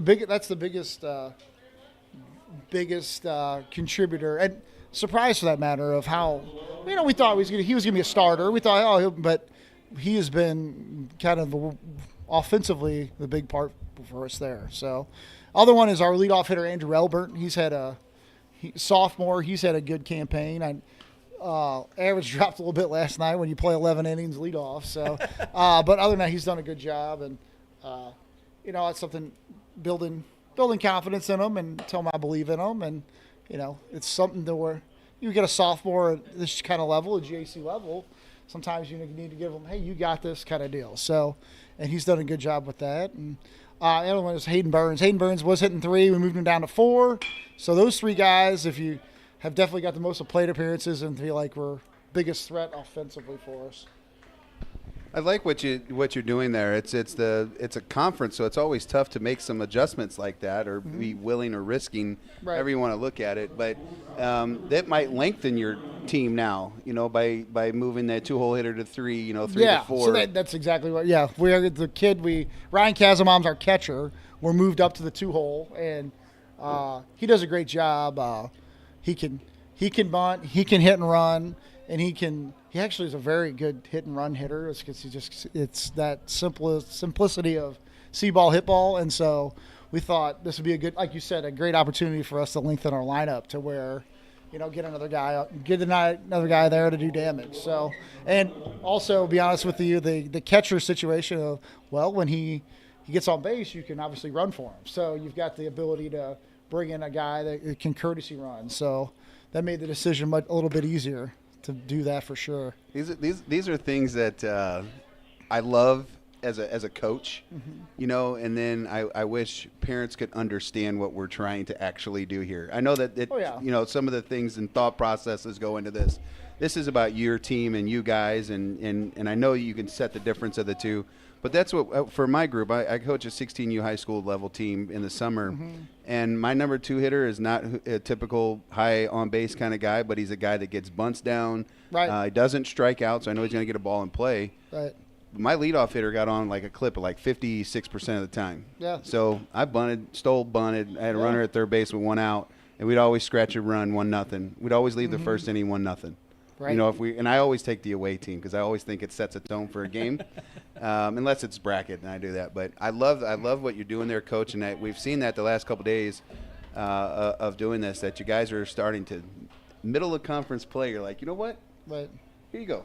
Right to the fire, buddy. Well, yeah, that's something I went to a clinic probably 5 years ago, and it's not Scott Service. This is the Scott Service's brother. I forget his name. Anyway, he's the head coach at Creighton, and he talked, and he said, you need to have an offensive philosophy. Well, my offensive philosophy is I'm trying to score a run every inning and try to get a guy to third base with less than 2 outs. So how are we going to get a guy to third so that way he can score all the different ways you can score from third base?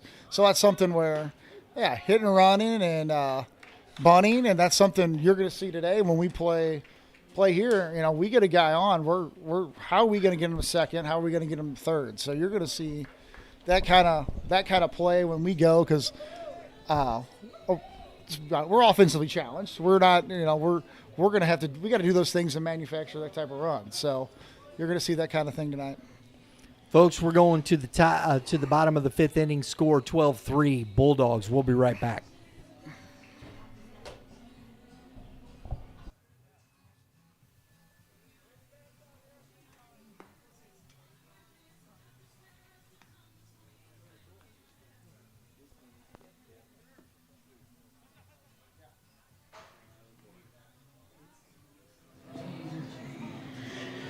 Digital marketing is about cultivating a brand-conscious customer or consumer. However, you cannot cultivate this mindset or relationship without being conscious of your own brand or how someone relates to it.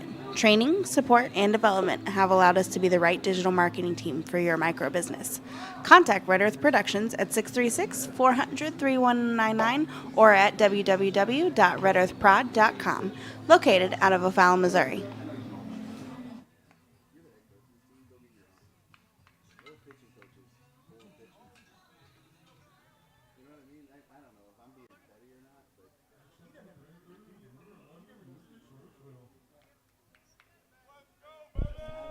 So I have to ask, though, Coach, is that a Blue Jay thing?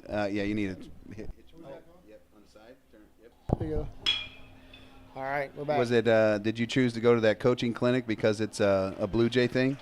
No, it was a crazy Blue Jay. No, absolutely no. I thought maybe you got a discount or something. No. That was the Missouri State Coaches Clinic, and that's in Jeff City every year. So it's something I went to, and he what really stuck to me was, some guys you kind of hear the same thing over, but it's always good.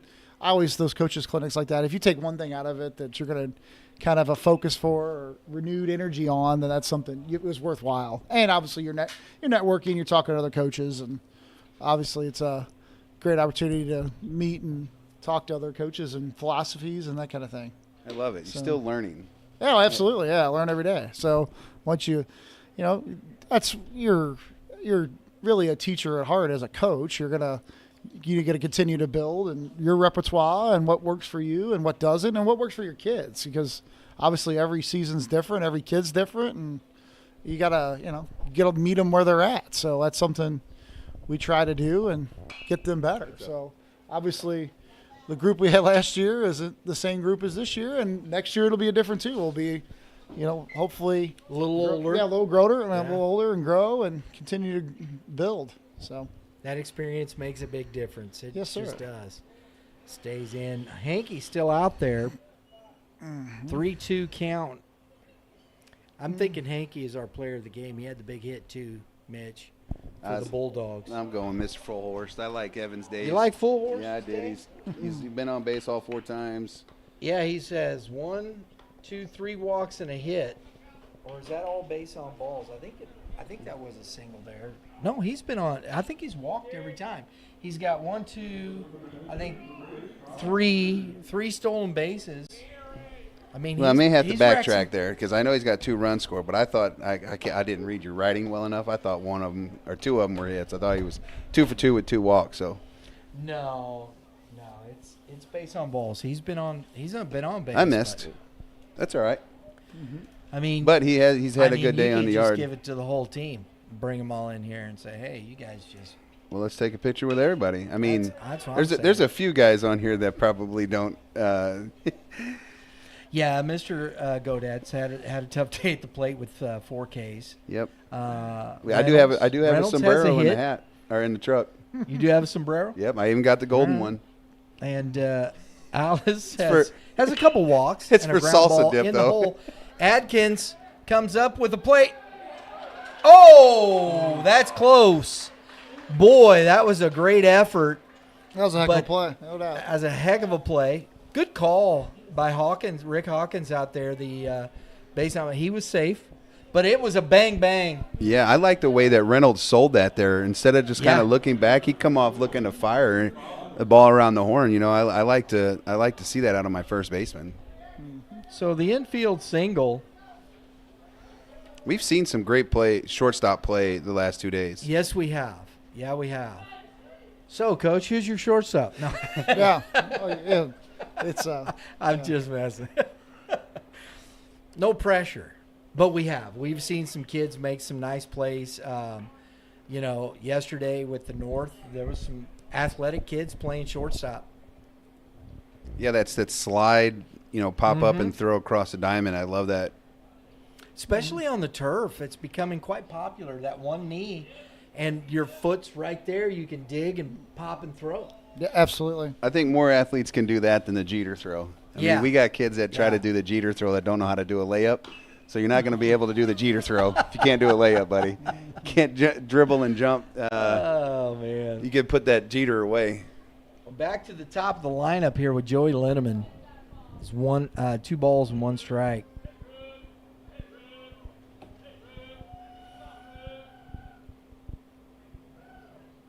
So, that ball's away from Mend, and he still throws. Coach, you got to tell me what with the high school baseball 7 innings. What's an official? Where are you at for an official win? How many innings you got to go? Is there? So there is there no, a yeah. number? So that's one question. When I took the varsity job over, I go, what is the official win? There is no official win number because let's just Okay. say example of let's use this example. Let's say you're up 12-3, and after 3 innings, you may have pulled your starter to go to a reliever, and then that ball is well That ball struck. is hit well. That could be a Beats triple. The left Get going, fielder 10. off the wall. Run. Linneman hustling into second, and he's going to stand up with an RBI double. And nice swing there. I think Linneman. He was hit by a pitch and scored. He did start this game. I'm thinking player of the game there for the old Panthers right there. Just might have put it over the top there for me, Mitch. I got one that's outside the box. Uh-oh. Yep, and he's not in the game. And if I give you my reasons why, because Well, I'm hold sure you're that going to ask thought. why. Yeah, hold that thought. But, Coach, win losses, so it doesn't really matter how many innings they throw? I just try. Yeah, obviously, if it's a 5-inning game, I try to make it 3. But if they only pitch 2 innings and they're deserving and they're the starting pitcher, then I would give it to them that way. So okay, all right, now we know. I didn't know that. I did not. We She talked said about that. it yesterday. Yep. Oh, I see how it is. I did not know that, Coach. I don't know. He wouldn't be defending nothing. He'd be letting them have it. Oh, mercy. Coach Goff, I did not know that. I thought it was standard. You know, if it's a 7-inning game, you had to have a percentage of the game or through a percentage of the game. So basically, 7-inning game, it kind of was like a 4-inning minimum start, not necessarily I didn't think about run rules and things like that. Yeah, it gets kind of tricky with that kind of stuff, and where you said if you're in this situation, like might be a deal where, hey, I don't want him to throw whatever 85 pitches. He threw 60. We were up big. I could pull him and pitch again sooner. So is it a judgment, a discretion? Yeah, that's how I view it. So. Guys, awesome. we'll be back. Coach, thanks for thanks for taking me, the time. Yeah, well, I'll send a boy up. Hopefully, whoever you want for you play every game for us. So, awesome. We'll Thanks, see you guys. on the field. That's Coach Dane Goff, the Washington Blue Jays. Folks, we'll be right back going to the top of the 6th inning with the score 12-4 Bulldogs.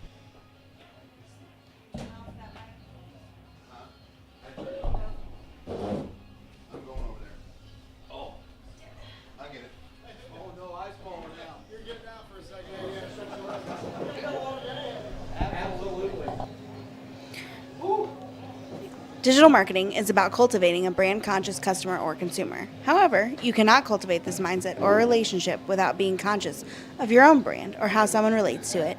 Training, support, and development have allowed us to be the right digital marketing team for your micro business.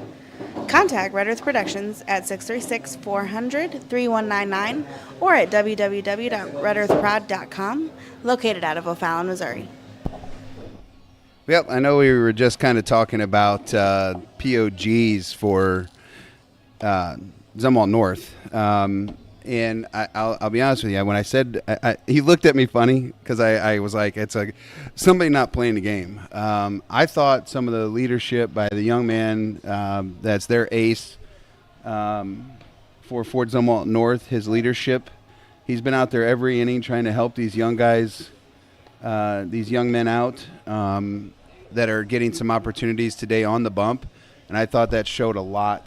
Maturity and leadership. And I know they didn't have a game. And I know it may be okay that you're gonna clap back at me, but no, I'm not gonna do that. I liked it. I love it. I love your thought process. I do. I dig that. And you can see he's still right there at the top step. He hasn't. He's right there with his guys, and that's a lot of respect there, Mitch. I have no problem with that. I probably won't do that, but I'll bring him up. I really like the thought process. You don't see it enough in today's because that's a team guy, and again, tough loss first game for him. He pitched well, came out of that game, and then Fort Zumwalt South put it on him. Mm-hmm. The relief guys gave his team a chance, and here he is out back there, being the best teammate he can be. Back to the top of the order here is Fullhorst again, and he's 2-0 here in this 6th inning. And strike one. So we're at the 4 o'clock hour. So this game is running a bit long probably. Hammered over the head of, and that's a home run by Evan Fullhorst. That ball got up and got out right quick and in a hurry. He helped me solidify the 4 walks and the dinger for the POG. That's a bomb on a professional baseball field. Come on. I'm with you now.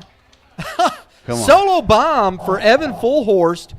This young man has been on base, scored 3 times. And the 3 stolen bases. Yeah.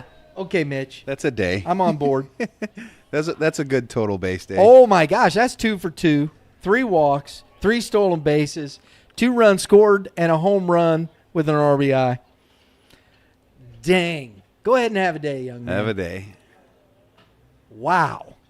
And that would be why he's your leadoff hitter for your Fort Zumwalt South Bulldogs. And that's why he's going to Valparaiso. Yep, good call. I had that in my notes last time. I saved the paperwork, left it, but should have brought it because I did have their information. I like to do a little bit of homework, before I come in here trying to find out because a lot of these kids got Instagram, Twitter, stuff like that, and they make those announcements. And a rocket over the head of the right fielder for Carter Cox. And he slides in to second with a double. So back-to-back big hits for the Bulldogs, and they keep pouring on the offense here. And the big bat in Connor Mendel. Now, I will say this. No, I like it. Do it if you want to. Let's bring up a couple because there's a couple offensive guys. Like there's been some big time. Mendel, if he puts one up out of here, man, you're going to have both those guys sitting here. You know that? They can both come up now. I think they've obviously been catalysts for the two teams. I mean, for Fort Zumwalt South. But I agree with you with Northern Illinois. He's going to Northern Illinois. He's a senior, so he's a young man standing at second base. And that's why this team, Mitch, we've talked about it, is a favorite to be in the Final Four again. Oh! And that's the second time he's hammered a ball like that. Couldn't keep it fair. I don't know if that one would have got out, but, man, that was on a rope. I always look at those things, get a little bit out in front of that. If he can hit that to left center field, he might get it because it's going to have a different height. Versus yanking it. Woohoo! I think it hit him. It did, didn't it?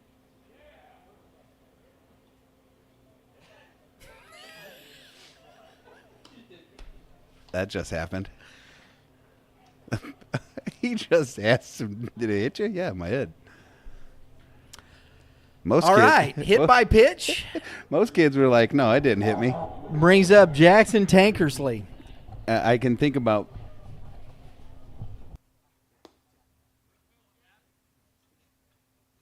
Yeah. Jackson Tankersley now, who is, he's got a triple and a single. 2 runs scored.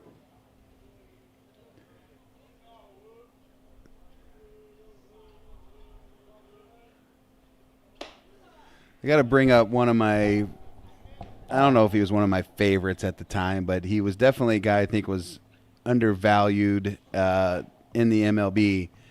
He was played for the Cleveland Indians. Oh, yeah? He had 2 different names on his baseball card. He's notorious for hitting Fernando Vina in the baseline, basically crushing him. He had an at-bat where he did the same thing, got hit by a pitch. He looked at the umpire and said he didn't get hit by a pitch. Do you know what I'm talking about? Try not to give it away. I don't. Cleveland Indians. He was in a cutoff jersey, if you remember those awful Cleveland. Albert Bell? Yep. Joey Albert Bell. He was an enigma. Man, he was a unit. We just saw a score here, Mitch, and this was from today. No, had to be from. That was from yesterday, and it just popped up on my phone. 4:16. That was yesterday, right? Yep. That the Vikings lost to Howell Central. 7-6. Yeah, Howell Central is playing some good baseball. I was trying to, look at some of the games. I'm glad that you brought that up because yesterday some games had played. Wow. That's a big win, and we see that. Coach Beck. I mean, that's. I'm telling you, got man. his team playing again. Beckman gets those kids playing. Strike on the inside corner, and Adkins goes down on strikes for out number 1. That's a big win. I think so, because I remember on the show that we picked them to kind of finish in the bottom half. Sure. Yeah. Of that conference, and they're clearly showing once again that they're going to be right there, and they're going to be a problem for teams. You cannot go out there and just throw a game away. You got to compete against these dudes. And today they're playing 4:15 at Howell Central. That was a win at Howell's house. Yeah, they had some of the games yesterday. Fort Zumwalt West is at was supposed to be at Timberland. They rained out. That game's been rescheduled for Friday. They're obviously going today at Fort Zumwalt West. So we'll keep you updated on that game. Some good G.A.C. action going on. Right over in the north. Yep. And then we'll try to get some games from the other ones, the Warrenton, Orchard. By the way, yesterday I was corrected because I said Orchard Farms. It's Orchard Farm. It's Orchard Did you Farm. say Farms? Did you add the I S? probably say Farms 99% of the time. Oh. Probably If I'd have heard 100%. you, I'd have said something. I'm sorry. Yeah, But it guess is who corrected- Orchard guess- Farm. Guess who corrected me? Titus. Yep. He's like, Coach, come on, man. Yeah, what happened was he was watching his interview that his little brother crushed. Oh, yeah. And which, by the way, I wanted to bring that up because we talked about competition earlier, competing in this game to be a high school kid. And I remember Roman's answer yesterday.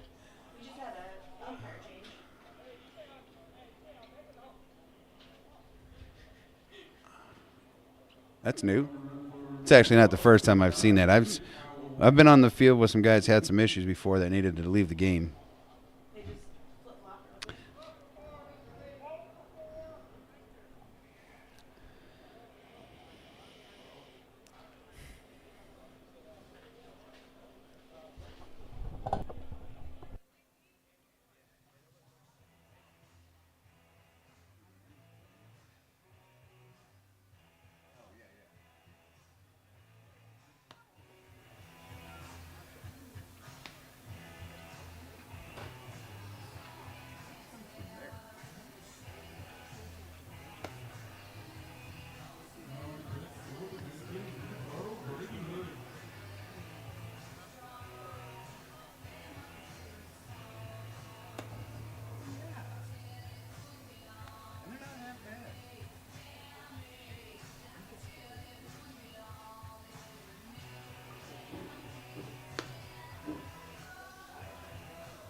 All right, folks. Yes, ma'am.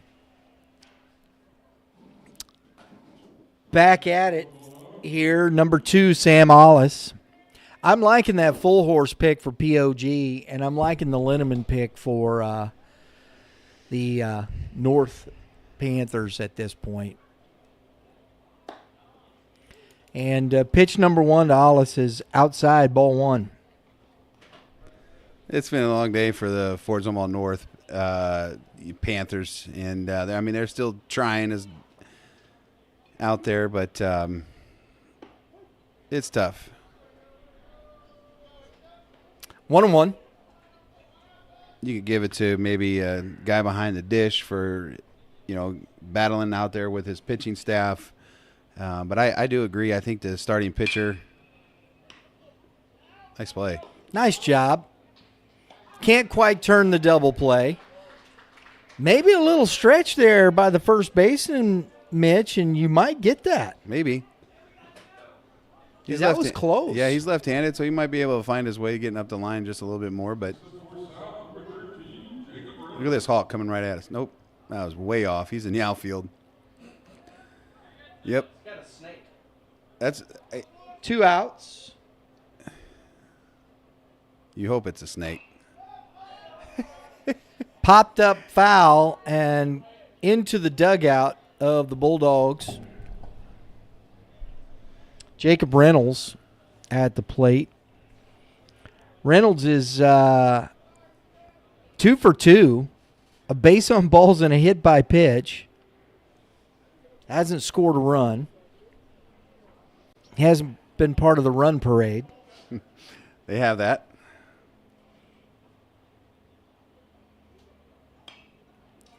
Fouled that one off. 0-2.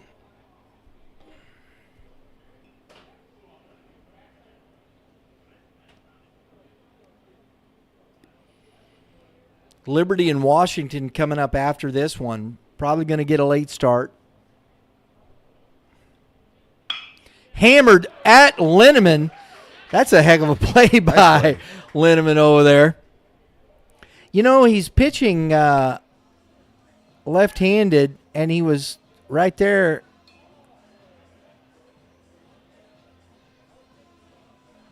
That's number 3, right? I can't. No, I'm sorry. That's wrong. Number 3 at third base is Drew Riley. Sorry, my fault. Drew Riley making that play. I don't have my cheat sheet in front of me, so I apologize. No, that's fine. Trying to help you there. We're going to the bottom of the 6th inning. Score 14-4. Looks like Hankey's going back out. He did. REP has a full marketing team focused on the micro business owner and entrepreneur. Digital marketing at a professional level should be accessible and affordable to the micro business community. Our team is here to provide that for your business. Contact Red Earth Productions at 636-400-3199 or at www.redearthprod.com. Located in O'Fallon, Missouri.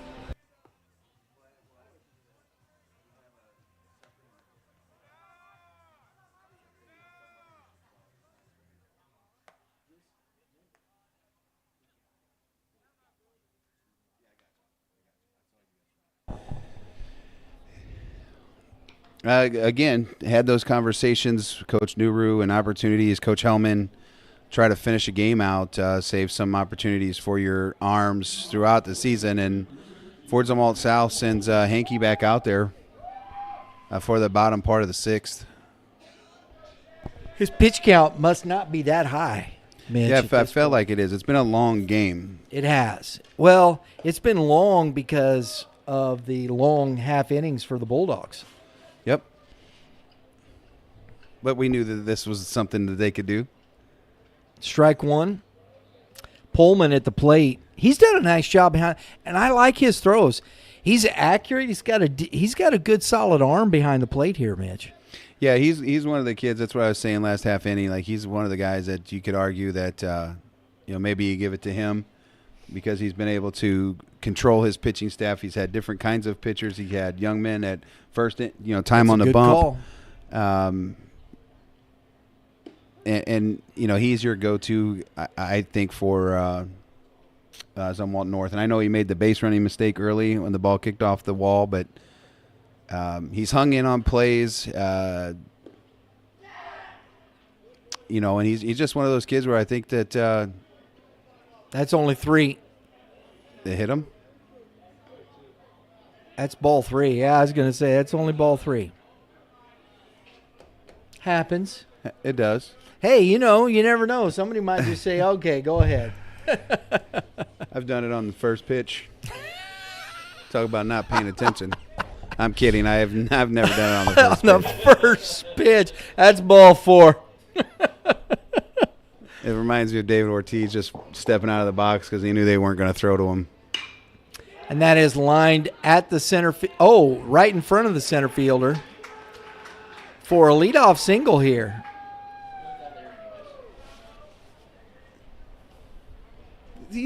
That's Full Horst out there in center. Carter was out there. Carter Cox was out there playing. Start the game, he was out there. Yeah. A little DH swap or something. I don't know what the move was. Did Full Horse go to center and somebody's new and right? I think there's been a defensive change. Yeah, we didn't get that info, so sorry, I think it's folks. over in right field, Mitch. Yeah, he's the new right fielder. He's a left-handed player, so. And that's fouled back, I should say. Strike 1, 2. Can I give you another pet peeve, Brian? Why not? Since we're here. Balls on the backstop.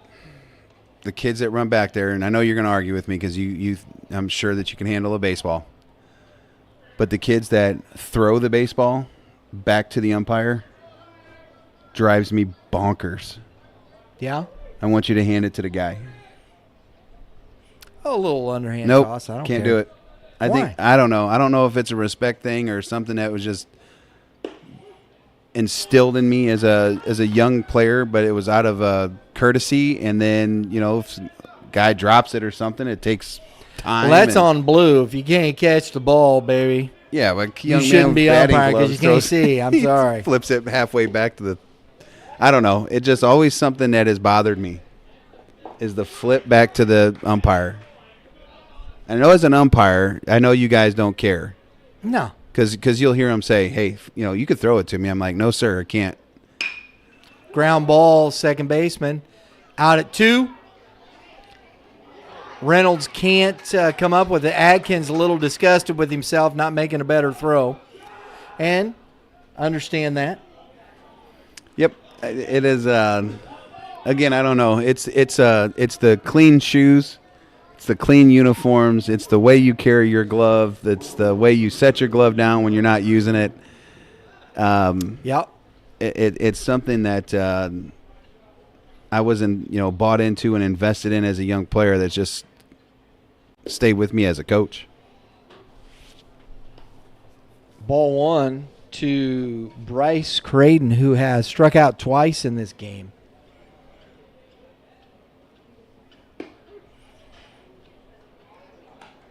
1-1. If that run right there is important, that continues the game there at first base, Mitch.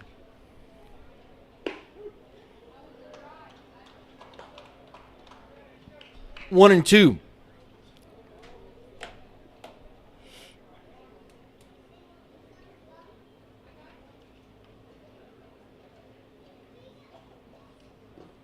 Swing and a miss. And he's out with less than 2 outs. First base is occupied. Therefore, there is no drop, third strike. No drop, third strike. Even if the runner's running, it's still an occupied base. And we got 2 outs. Isaiah Simon, that's behind Mendel.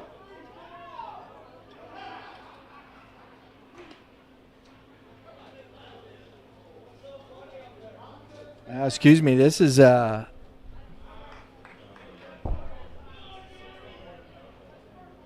think it's 12 maybe. It is. Braden Hood hitting for Isaiah Simon. And we got 1 ball and 1 strike.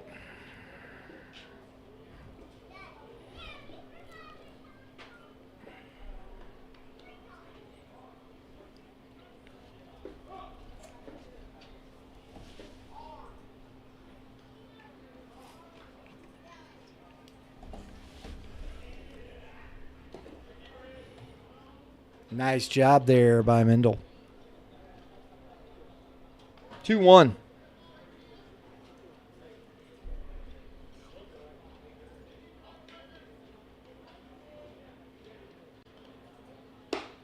It's outside. I know one 3-1. I know one thing's for sure. Typically in high school sports, you find out real fast who the parent is or the grandparent is of each player. Yes. The cameras come out, get to the fence. And that's a walk.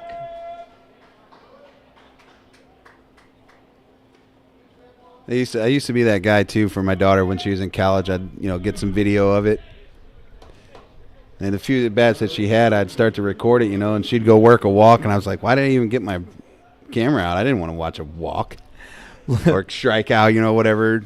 Luke Roachville, he tripled in the second inning. Put that ball all the way to the fence, Mitch. Yeah, this is a big park. Again, these guys are playing shallow and 4-foot Zumwalt South. You got to think he's close to being done, but they got nobody warming up over there, so. 1-1. No, those are Liberty players out in the bullpen there. Yeah, no, over there by the RBI crew, those are still trash can lids. Still trash can lids. Yes, sir.